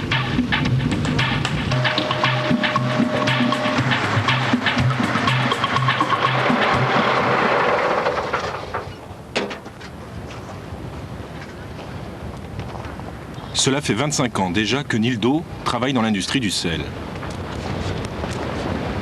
C'est aujourd'hui un des emplois les plus recherchés dans l'île, un des mieux payés aussi.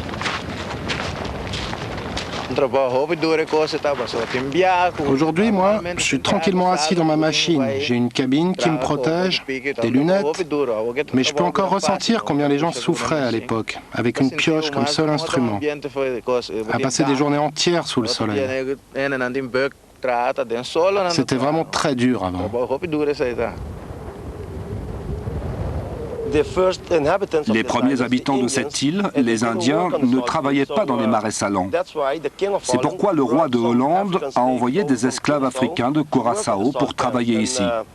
On peut dire que l'esclavage est né avec l'apparition de l'exploitation du sel. D'ailleurs, on appelait ces hommes les esclaves du roi.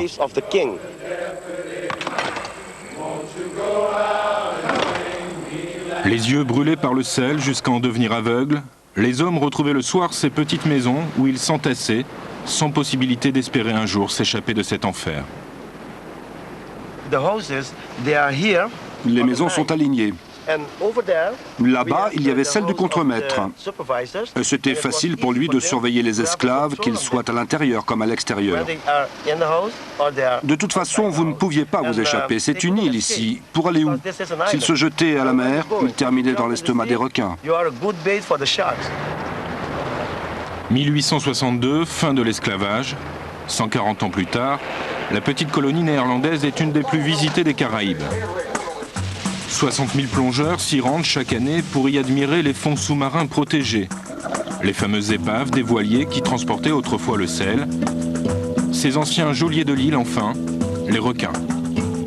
Aujourd'hui au rencard, les féroces sentinelles ont été remplacés par de gracieux volatiles. Ce sont eux désormais, les gardiens du sanctuaire. Nos flamants roses, ils sont très polis, très bien élevés. Parfois, ça leur arrive de partir 2 ou 3 jours au Venezuela, mais ils reviennent toujours à la maison.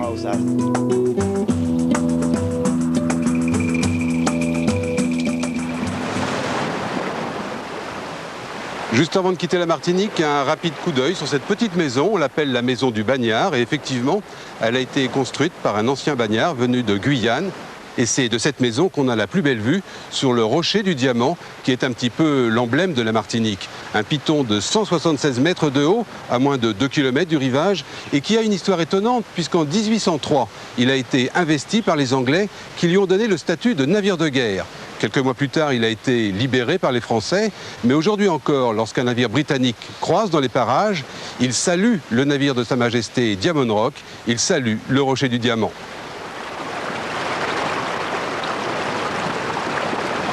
Merci Jean, merci Loïc, merci Isabelle. Il est temps pour nous maintenant d'arrêter ce cabotage dans les îles Caraïbes. Vendredi prochain, nous prendrons une direction radicalement différente puisque nous mettrons le cap sur les TAF, les terres australes et antarctiques françaises, tout là-bas au sud de l'hémisphère sud. Elles sont synonymes de vent, de froid et de nature intacte. Mélange de grands larges et de montagnes désertes. Îles dépourvues de population autochtone. Îles riches d'une faune exceptionnelle. Paradis des manchots et des otaries. Îles confettis, au cœur de l'océan Indien. Îles lointaines, à l'écart des grandes routes maritimes, et sur lesquelles l'État envoie chaque année des contingents de volontaires pour assurer une présence. Quand on compte Kerguelen, Crozet et Amsterdam et Saint-Paul, nous obtenons un grand territoire bien plus grand que la France. Les terres australes françaises, à 15 000 km de la métropole. Îles extrêmes, pas d'avions, pas d'aéroports. Seules les rotations des bateaux rompent l'isolement de ces îles à mi-distance entre l'Afrique et l'Australie. La richesse économique ici, ce sont les fonds marins qui recèlent un trésor. La langouste australe. Paradis des marins-pêcheurs donc, mais aussi terre d'inspiration pour écrivains. Ceux qui sont allés là-bas, eh bien, ne se sont jamais remis d'un tel voyage. Le fait d'avoir aperçu ce monde qui est totalement à part, je crois que ça les a marqués de manière définitive. Et puis tout au sud, l'Antarctique et Terre Adélie. Là aussi, seule la voie maritime permet de s'y rendre. Peut-être la condition sine qua non pour garder intactes ces terres lointaines. Escale dans les terres australes et antarctiques françaises, c'est vendredi prochain dans Thalassa. À bientôt et bon vent.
Sur France 3, aimer et respecter la nature avec les centres Leclerc. Bonsoir, bienvenue sur le plateau dont ne peut pas plaire à tout le monde. Ce soir, après la météo et le soir 3, on vous propose un plateau télé, c'est un peu TV+. Les invités de l'émission sont pour la plupart des confrères. Le plus doué d'entre nous tous, certains disent aussi le plus casse-couille, cricouille, Christophe de Chavannes sera là. Lui est animateur, réalisateur, comédien, il a été patron de France 3, il vient de réaliser un documentaire sur les coulisses des présidentielles, il était aux premières loges, il s'agit de Serge Moiti. Elle a risqué sa vie un nombre incalculable de fois pour être sur les points chauds de la planète et nous raconter ce qui s'y passe. La grande reporter Marine Jacquemin viendra avec Muriel Robin nous parler de son opération Enfant Afghan. Et puis la représentante de la France à l'Eurovision, pas Ariane, mais Sandrine François, sera également là. C'est après la météo et après le soir 3. A tout de suite, on ne bouge pas, on vous attend.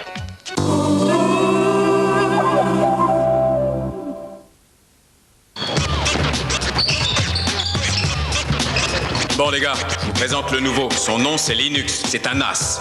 Il va faire progresser toute l'équipe. Ça démarre plutôt bien.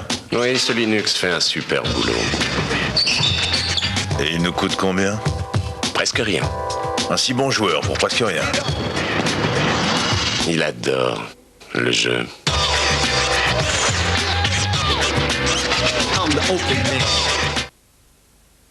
Il y a longtemps, le soleil lui a donné la vie. Il l'a aidé à grandir.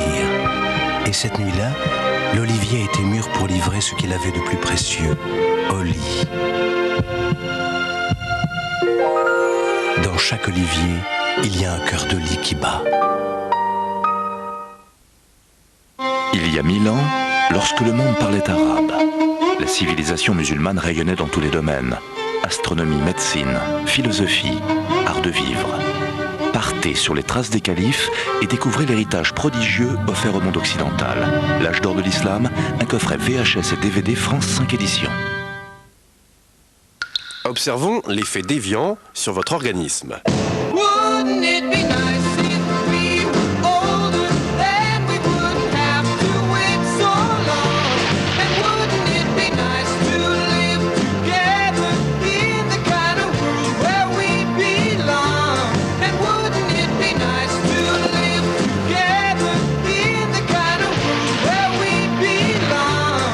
Evian, déclaré source de jeunesse par votre corps.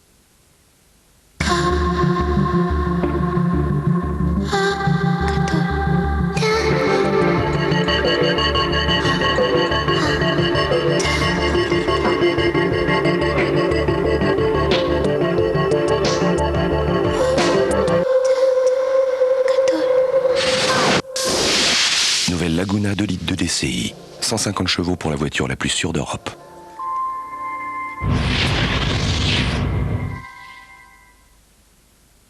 Le flanc aux œufs. Mais que fait Charles Gervais pour qu'il soit ferme et doux à la fois? Moi, je suis très attentif, car dès qu'il est bien doré, hop, je le mets au réfrigérateur.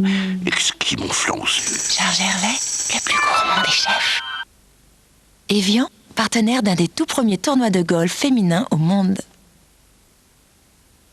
Vous avez peur de colorer vos cheveux? Dommage.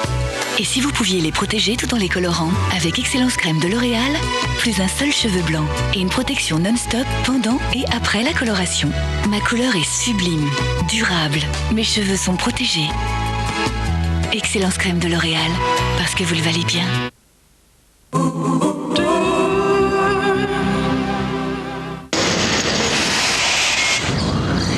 Dans l'intimité d'un séisme politique. Jean-Marie Le Pen, c'est une énorme surprise. J'assume pleinement. Loin des plans de communication. La responsabilité de cet échec et j'en tire les conclusions en me retirant de la vie politique. Retournement et coups de théâtre en temps réel. 1,7%, Gilles, c'est un score. Dérangeant comme la vérité, palpitant comme un thriller. Taubira, je pense, a été lancé par l'Élysée. 82,5%. Faut que je réalise là. Tous en scène, au spectacle d'une élection capitale, dimanche à 20h55 sur France 3. Pour tout savoir sur le temps, on peut compter sur France 3 avec Monsieur Bricolage. Je vous souhaite de passer une excellente fin de soirée en notre compagnie. Pour certains d'entre nous, c'est un vrai gâchis, la pluie. Et pour d'autres, eh bien, c'est nécessaire car l'arrosage sert à refaire la nappe phréatique et certaines régions en ont bien besoin. Alors de la pluie, nous en aurons encore demain, mais sur les régions du nord, du nord-est, sur les Alpes, l'extrême sud-est et la Corse sous forme d'averses orageuses. Donc soyez assez vigilants car localement, ces orages pourraient être assez forts. Donc sur ces régions par l'ouest, après une matinée un petit peu brumeuse et plus ou moins ensoleillée, eh bien, le soleil alternera avec un régime d'averses. Les Pyrénées resteront un petit peu plus accrochées, mais on s'en aperçoit tout autour de la Méditerranée, ça s'arrange. Pour nos températures, elles seront stationnaires, mais le matin, eh bien, elles évolueront entre 7 et 13 degrés sur l'ensemble du pays. Ce sont des températures de saison. Toutefois, dans l'après-midi, malheureusement, elles seront un petit peu fraîches, au-dessous des normales saisonnières de 4 à 5 degrés par endroit, comprises entre 13 et 19 degrés, même 20 pour Ajaccio un maximum. La tendance pour dimanche et pour lundi. Dimanche, on va garder de l'instabilité, surtout sur l'est du pays, avec encore cette perturbation qui évolue et qui a du mal à s'évacuer. Donc un petit peu de pluie sur le relief, un ciel un peu variable sur les régions du nord, mais par l'ouest ça s'arrange et sur le sud ça se confirme l'amélioration. Lundi, ce sera le passage d'une petite perturbation sur le nord-ouest qui va passer très rapidement, donnant un petit peu de pluie. Le vent va vite la chasser, nous devrions retrouver vraiment du soleil pour la semaine prochaine, avec donc un soleil déjà bien installé de la Champagne-Ardenne au sud, malgré quelques averses qui persisteront sur le relief de l'est. Les températures vont progresser et Saint-Mamère, Saint-Servette et Saint-Pancrace, donc les saints de glace, ne seront pas à la fête car il fera doux. Excellente soirée à tous. Nous gagnerons demain 2 minutes d'ensoleillement et nous fêterons la Saint-Estelle.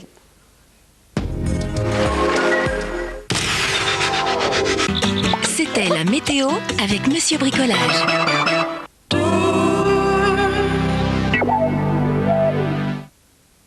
Pour allaiter bébé, rien n'est mieux que le sein de maman.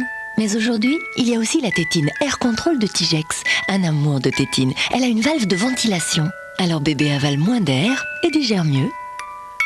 Tigex, faire naître le bien-être. Alors qu'est-ce qu'on fait avec la voiture? Vous la prenez ou pas? Non, parce que je vous explique, j'ai un client qui est là devant moi, qui est très intéressé, il va la prendre, il la veut. Hein. Je suis embêté pour vous. On ne devrait jamais prendre le risque d'acheter son véhicule d'occasion hors du réseau Volkswagen. Voilà, à tout de suite. Volkswagen Occasion toute marque.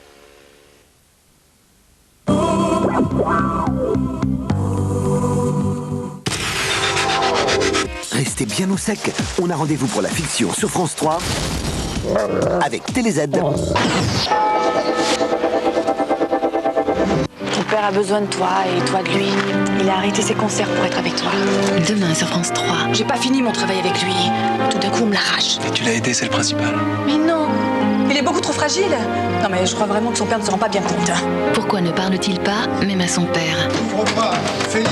Félix ne mange plus, il s'enferme dans les placards. Le père est complètement désemparé. Combien de temps tu vas rester là-bas? Ça prendra quelques jours.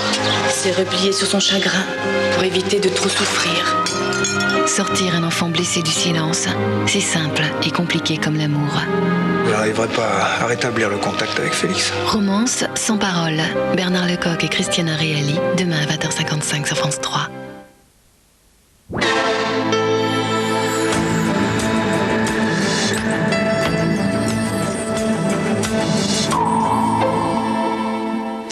Bonsoir, il avait affirmé « Nous irons tous au paradis ». Yves Robert y est sans doute en ce moment. Le cinéaste est mort ce matin à l'âge de 81 ans. Il fut à l'origine de grands succès français, de la guerre des boutons à la série des Grands Blonds. Son portrait avec Thierry Stampfler. Ah bon, bien sûr, j'aurais pas venu. Finalement, les gens qui font rire les autres, on les prend pas trop au sérieux, mais je trouve que c'est un vrai métier, très normal. Ouvrier imprimeur dans sa jeunesse, Yves Robert a toujours gardé un côté facétieux et un vrai sens de la camaraderie. Il débuta sa carrière artistique comme comédien au théâtre. Les gens qui prennent des risques s'embrassent à la guerre, on s'embrasse. Les gangsters s'embrassent. Les tueurs s'embrassent. Et puis les comédiens s'embrassent aussi. Mais c'est la guerre des boutons, savoureux film sur l'enfance, qui va le révéler au grand public. C'est une espèce d'appel à la liberté que je trouve assez extraordinaire et qui, à mon avis, passe mieux à travers les enfants qu'à travers les grandes personnes. Le grand blond avec une chaussure noire. Je ris encore d'un monsieur qui reçoit un pot de fleurs sur la tête au premier degré. Je pense même pas qu'il a eu mal. Monsieur Perrin. Il y a la bande à Yves Robert. Non. La bande à Yves Robert, j'ai des amis, j'ai des copains, et puis ce que j'essaie de faire dans chaque film, c'est de former cette bande. Lui faire éclater les genoux, moi, avec sa sale gueule et son type antisémite. Parce que je suis de gauche, je mets tout de suite les cocos à Moscou. Ça va! Qu'est-ce que t'as dit, là? J'ai donc loué une villa dans la colline, et nous y passerons les grandes vacances. En 1990, il adapte les souvenirs d'enfance de Marcel Pagnol. J'ai un point commun avec Marcel Pagnol. J'étais un petit garçon, lui aussi, et j'étais un petit garçon ébloui de bonheur, ébloui de vivre. Ce bonheur, Yves Robert nous l'a rendu à travers d'autres personnages, comme cet Alexandre, le bienheureux. Non. Non. Non. Yves Robert n'avait plus tourné depuis 1993. Il nous quitte après 82 années de plaisir partagé. En Angleterre, un nouvel accident ferroviaire près de Londres. Le déraillement d'un train a provoqué la mort de 7 passagers. 14 autres sont grièvement blessés. Cette catastrophe relance la polémique sur la sécurité des chemins de fer britanniques récemment privatisés. Claire Perdry. La voiture de tête s'est littéralement encastrée dans la gare de Potters Bar au nord de Londres. Immédiatement, les secours ont tenté de dégager les passagers. Ils étaient 150 répartis dans 4 wagons. Le train régional passait sur un pont situé en plein centre-ville quand il a déraillé. Il était environ 13 heures. J'ai arrêté ma voiture quand j'ai entendu ce crash. Je suis sorti et j'ai réalisé que des morceaux du train tombaient du pont au-dessus de la route. Mon beau-frère était en face de moi dans sa voiture. Elle était totalement détruite. Il est sorti et il était couvert de sang. On ignore encore les causes de l'accident, mais il allonge la liste noire du rail britannique. Une vingtaine d'accidents depuis la privatisation du réseau initiée par Margaret Thatcher en 1996. 10 morts en février 2001, le train percute une voiture. En octobre 2000, c'est un rail qui casse, provoquant le décès de 4 passagers. Et puis il y eut Paddington. 1 an plus tôt, un train de banlieue qui brûle un feu de signalisation et s'encastre dans un express régional à la sortie de Londres. Bilan 31 morts, 245 blessés. Réseau saturé, manque de personnel, matériel vétuste. L'opérateur privé chargé du rail était accusé de placer les bénéfices des actionnaires avant la sécurité des passagers. Tony Blair a mis récemment le réseau sous tutelle et promis de le moderniser. Mais l'accident d'aujourd'hui ne tardera pas à relancer la polémique. Au Proche-Orient, fin de la crise à Bethléem, l'armée israélienne a quitté la ville ce soir après avoir dans la matinée autorisé la libération des Palestiniens retranchés depuis 38 jours dans la basilique de la Nativité. 13 d'entre eux, considérés par Israël comme les plus dangereux, ont été exilés vers Chypre. Gwenaëlle Lenoir. Ils ont vécu là 38 jours et 38 nuits, dormant et mangeant dans le cœur de la basilique de la Nativité, à quelques mètres de l'autel d'un des lieux les plus saints de la chrétienté. Hommes en armes, civils et religieux mêlés, dans des conditions proches de la survie. Nos conditions étaient très mauvaises, surtout sur le plan de la nourriture. Beaucoup d'entre eux voulaient des cigarettes.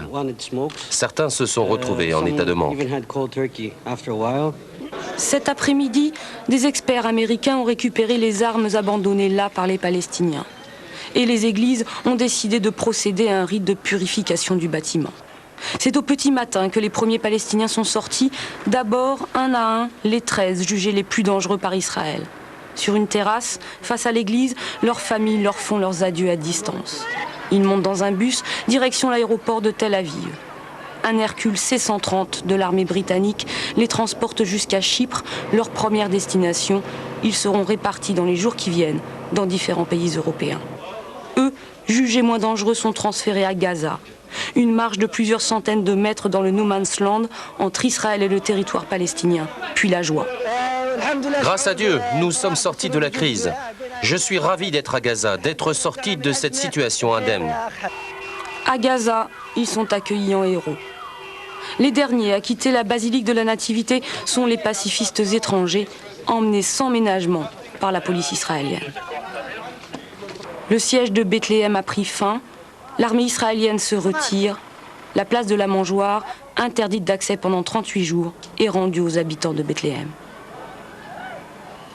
Et puis Israël a arrêté ce matin une vingtaine de militants du Hamas dans la bande de Gaza, ce qui n'a pas empêché ce nouvel attentat à Beersheva dans le sud du pays. 4 personnes ont été blessées, les 2 responsables ont été interpellés par la police.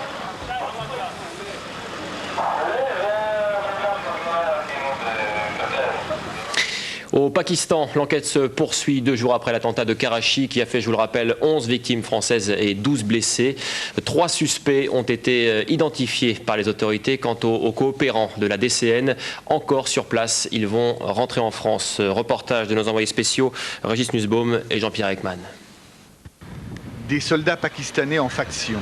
Depuis 2 jours, la sécurité a été considérablement renforcée autour de l'hôtel Awari Tower à Karachi. Car c'est ici qu'ont été regroupés les Français qui travaillent pour la direction des constructions navales et leurs familles. Des Français encore choqués par l'attentat qui a coûté la vie à 11 d'entre eux. Tous ont décidé de rentrer pour assister aux obsèques de leurs collègues à Cherbourg. Mais après, c'est l'incertitude quant à un éventuel retour au Pakistan.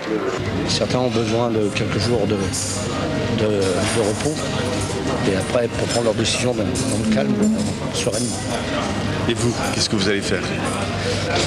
Moi j'ai décidé de revenir pour continuer ce programme, pour le finir au moins. Malgré ce qui s'est passé? Ce qui s'est passé peut se passer partout malheureusement, lorsqu'on a affaire à des gens sans foi ni loi. On ne peut pas travailler si tous les jours on se demande qu'est-ce qui va nous arriver. Non, je ne reviendrai pas. Sur les lieux de l'attentat, on peut toujours voir la carcasse du bus et les débris de la voiture piégée. Les policiers pakistanais sont parvenus à retrouver le numéro du châssis de la voiture sur une pièce de métal. Une piste qui leur a permis d'identifier le véhicule, une Toyota Corolla, achetée à Karachi la veille de l'attentat par 3 hommes, dont la police pakistanaise a livré cet après-midi le portrait robot.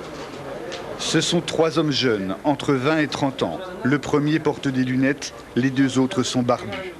S'agit-il de fondamentalistes islamiques liés au réseau Al-Qaïda? Pour l'instant, les responsables policiers se refusent à toute conclusion. 2 certitudes toutefois pour les autorités pakistanaises, ce sont bien les Français qui étaient visés et par une organisation structurée. La police pakistanaise a arrêté des centaines d'islamistes et promis une récompense de 2 millions de roupies, 40 000 € pour toute information sur les 3 suspects. Mais les retrouver ne sera pas chose aisée dans une métropole de 14 millions d'habitants.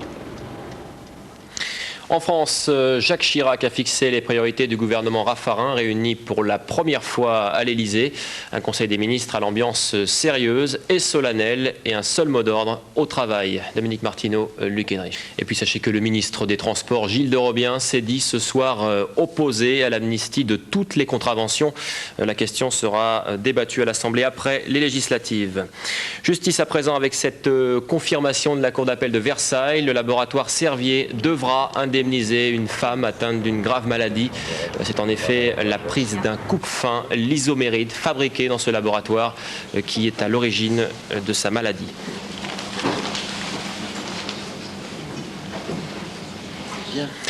On se quitte avec Shirley et Dino. Ce couple joue en ce moment à Marigny, à Paris, un spectacle très fantaisiste, à guichet fermé.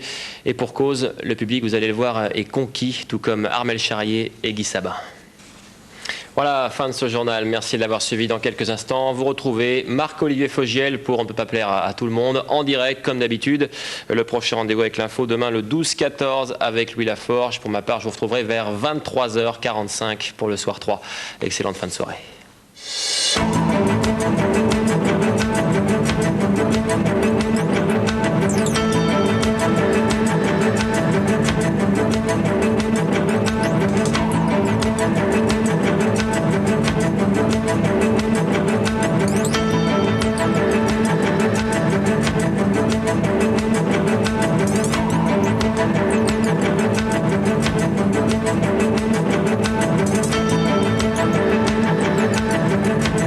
On ne pourrait pas plaire à tout le monde, c'est à voir avec Marco, Christophe de Chavannes et Muriel Robin, tout de suite sur France 3.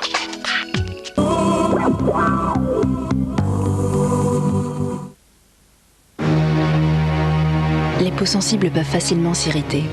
Elles méritent donc plus de protection. Neutrogena crée la nouvelle formule norvégienne Visage. Développée pour les peaux sensibles, elle protège, hydrate et soulage. Formule norvégienne Visage Neutrogena, les peaux sensibles méritent la meilleure des protections. Un numéro de téléphone sans nom ni adresse.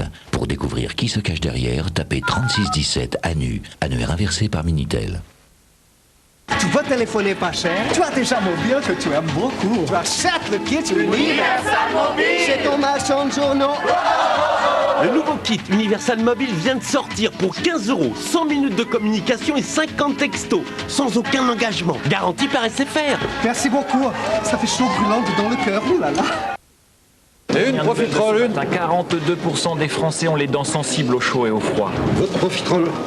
Cela signifie que pour certains, votre œuf dur, c'est un frein à la consommation. Sensodine soulage les dents sensibles.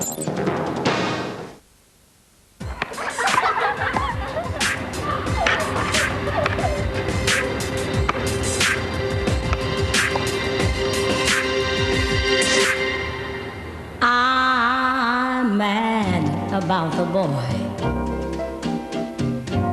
and I know it's stupid. Citroën Xara, aide au freinage d'urgence et ABS. Et aussi ESP. Vous n'imaginez pas tout ce que Citroën peut faire pour vous. Allez-y, c'est permis. Bride Light, c'est léger. Allez-y, c'est permis. Bride Light, c'est vraiment léger. Mais allez-y, c'est permis. Bride Light, il n'y a pas plus léger. Là aussi, allez-y. Bride Light, allez-y, c'est permis. Serenity. Écoutez, ce piano mystérieux et magique. Serenity, l'harmonie est en vous. Il y a longtemps, le soleil lui a donné la vie. Il l'a aidé à grandir. Et cette nuit-là, l'olivier a été mûr pour livrer ce qu'il avait de plus précieux, Oli. Dans chaque olivier, il y a un cœur de lit qui bat.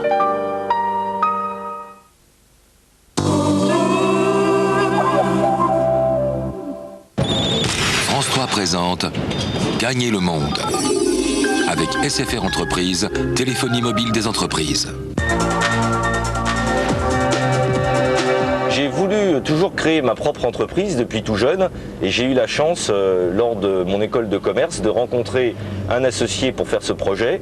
Et également, grâce à des stages aux États-Unis, j'ai pu me rendre compte de l'importance du marché du caleçon et donc lancer avec Jean-Louis Pariante notre première société, la société qui commercialise des caleçons et du linge de nuit Fantasy.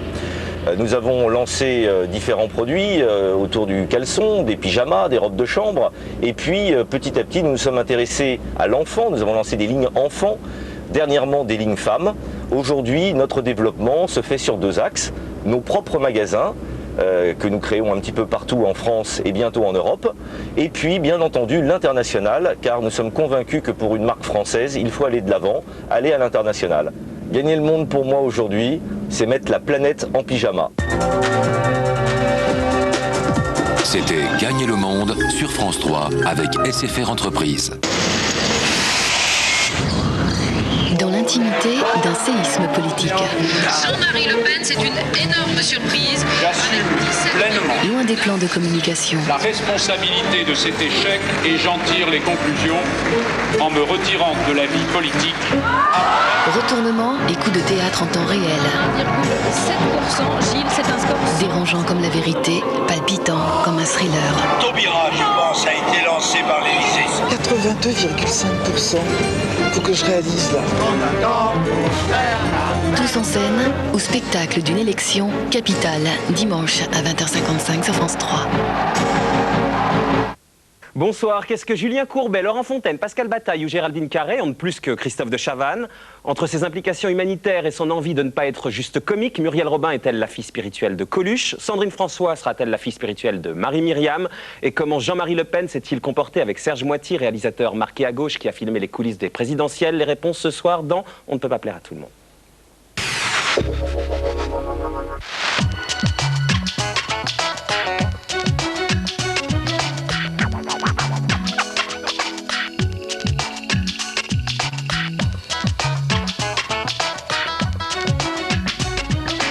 Muriel Robin, c'est quelqu'un que j'aime beaucoup. Là, vous voyez, là, L'addition, ça, c'est quelque chose de spécial. Non, moi, j'ai pas pris de bain.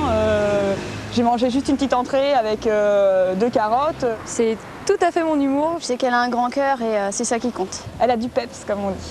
Toujours une pêche d'enfer. Hypertonique. La marque de ces antidépresseurs ont l'air assez efficace. Christophe de Chavannes, ça fait longtemps que j'ai pas regardé ses émissions. Je le soupçonne d'avoir un très mauvais caractère. C'est très provocateur. Je trouve qu'il se la pète un peu trop. C'est un bon pilote. Et puis il est drôle aussi, non, je crois. Sandrine François, la représentante de la France à l'Eurovision. Ah oui, je l'ai vue. Ouais. Bon ouais, non, elle chante pas mal, elle est jolie. Non, je pense qu'elle va bien nous représenter. J'espère qu'elle sera mieux que l'année dernière. Pour une fois, on a peut-être une chance de gagner un peu plus que la 4e place, donc ça va.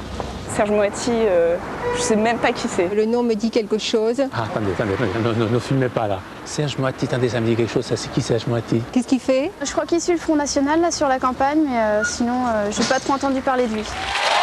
Bonsoir, bienvenue sur le plateau d'On ne peut pas plaire à tout le monde. Bonsoir Ariane. Bonsoir Marco. Oh là, vous êtes déguisé en clown aujourd'hui. Le nez rouge d'Ariane, c'est bon. C'est pas parce qu'on a un peu de couleur. Je disais, mon cher Marc-Olivier Fauchiel, que c'est pas parce qu'on a un petit peu de couleur que tout de suite on est clown. Regarde-moi ça, un corbillard, qu'on appelle ça un croque-mort. Ce soir, en tout cas, vous allez pouvoir vous recaser éventuellement, puisque beaucoup d'invités télé ce soir. Il y a Christophe de Chavannes notamment, si vous voulez être la nouvelle Sophie Favier. Pas de problème, Ariane. Moi, je suis d'accord. Non, je serais contente. Vous avez la poitrine pour ça. Pas tout à fait. Il faudrait que je remette un petit peu de... Comment on appelle ça de deux. Vous le direz tout à l'heure. Collagène, quoi. Au sommaire donc de l'émission de ce soir, Ariane, nous recevons le plus doué des animateurs de télévision. Et je ne dis pas ça parce que c'est mon ami. Il s'agit donc de Christophe de Chavannes. Histoire de ne pas être taxé de favoritisme, on dit aussi qu'il est casse-couille, invivable, misogyne, susceptible et qu'il n'a pas su se renouveler. Avec ça, Christophe est habillé pour l'hiver. Christophe de Chavannes qui revient à la télé pendant le Festival de Cannes sur Canal+. Christophe de Chavannes qui a produit le documentaire sur les coulisses de l'enregistrement de Love United, la chanson composée par Pascal Obispo et interprétée par les grands footballeurs du moment au profit de la lutte contre le sida, qui sera bientôt diffusée sur France 2. Et Christophe de Chavannes, en pleine forme donc, qui nous fait l'amitié de venir ce soir. Il est un peu malade, le pauvre Christophe. Oui, il a demandé du miel, comme vous tout à l'heure, Ariane. Mais vous, c'était pour autre chose. Tout comme Christophe, elle met sa notoriété au service des autres. Muriel Robin est ma reine des Restos du Cœur. Et c'est en voyant cette année un reportage de la journaliste grand reporter de TF1, Marine Jacquemin, sur les enfants afghans, qu'elle a décidé d'aider à financer la construction d'un hôpital pédiatrique à Kaboul. Muriel Robin qui continue évidemment à nous faire rire, mais également à nous émouvoir sur scène dans La Griffe, une comédie dramatique qui illustre bien sa problématique du moment, ne pas être simplement la comique de service. Muriel Robin et Marine Jacquemin seront là dans un instant. Au premier tour des élections présidentielles, le réalisateur réalisateur Serge Moiti devait être bien embarrassé. D'un côté, pour ce réalisateur marqué politiquement à gauche, la victoire de Jean-Marie Le Pen était une mauvaise nouvelle. Et de l'autre, c'était inespéré puisqu'il était aux côtés du leader du Front National avec sa petite caméra numérique au moment même des résultats pour son film, donc qui passera dimanche sur France 3, Tous en scène, ou spectacle d'une élection. Ça passe dimanche à 20h50. Serge Moiti, qui avait été conseiller audiovisuel de François Mitterrand en 81, qui avait réalisé un documentaire sur Lionel Jospin en 95, eh bien, il nous racontera tout à l'heure les coulisses de son tournage. Et puis nous terminerons l'émission en recevant Sandrine François. Sandrine François avec qui vous allez passer le week-end du 25, Marco. C'est en Estonie. Et comme à 3, c'est plus drôle qu'à 2, vous n'allez pas vous embêter puisque Dave sera également avec vous. Sandrine François est la candidate française au concours Eurovision de la chanson. Sa chanson Il faut du temps a été écrite par Patrick Bruel. Espérons que vous lui porterez bonheur. Vous qui allez commenter cette année encore la soirée, puisque vous le savez, la France n'a pas remporté l'Eurovision depuis 1977. Vous avez de l'appétit, Ariane. À 3, c'est mieux qu'à 2, c'est ça, hein? Bah oui, c'est ça, non? Un peu de miel et tout va bien. Voilà pour le sommaire de l'émission. On va commencer par le meilleur moment de l'émission. C'était il y a 15 jours, puisque la semaine dernière, c'était un best-of. Le fait justement que tout le monde vous trouve sympa, bon comédien, etc. À votre avis, pourquoi? Est-ce que vous avez une idée de ça? Est-ce que c'est justement ce délit de belle gueule? Mais parce que c'est vrai, merde. Non mais c'est certainement vrai. Vous savez quand même ce qu'elle dit sur le cinéma. Dans ce métier, l'intelligence ne sert à rien. Moi, par exemple, j'ai toujours l'exemple de Boringer. Il avait cette extraordinaire intelligence de l'acteur. Et alors, le reste du temps, si vous lui parliez un tout petit peu de sujet... On tournait évidemment dans une boîte échangiste et il y a une dame donc, qui était en train de faire l'amour avec plusieurs hommes et quand elle me voit, elle, comment m'exprimer Guillaume. Elle arrête une partie de son activité et elle se tourne vers moi pour faire, vous pensez à me faire un petit autographe pour mes enfants. Moi, je venais de là-haut où j'étais totalement gâtée. Mettez-vous dans l'esprit que moi, j'étais la petite princesse complètement en dehors des réalités. Et que moi, si j'avais pas, voilà, tout au pied, mais ça n'allait pas, vous voyez, je faisais. Mais Anémone, est-ce que vous avez l'impression d'avoir sabordé? Et donc, moi, tout d'un coup, star, c'était comme... Arrêtez de l'emmerder quand elle parle, non? Ça venait comme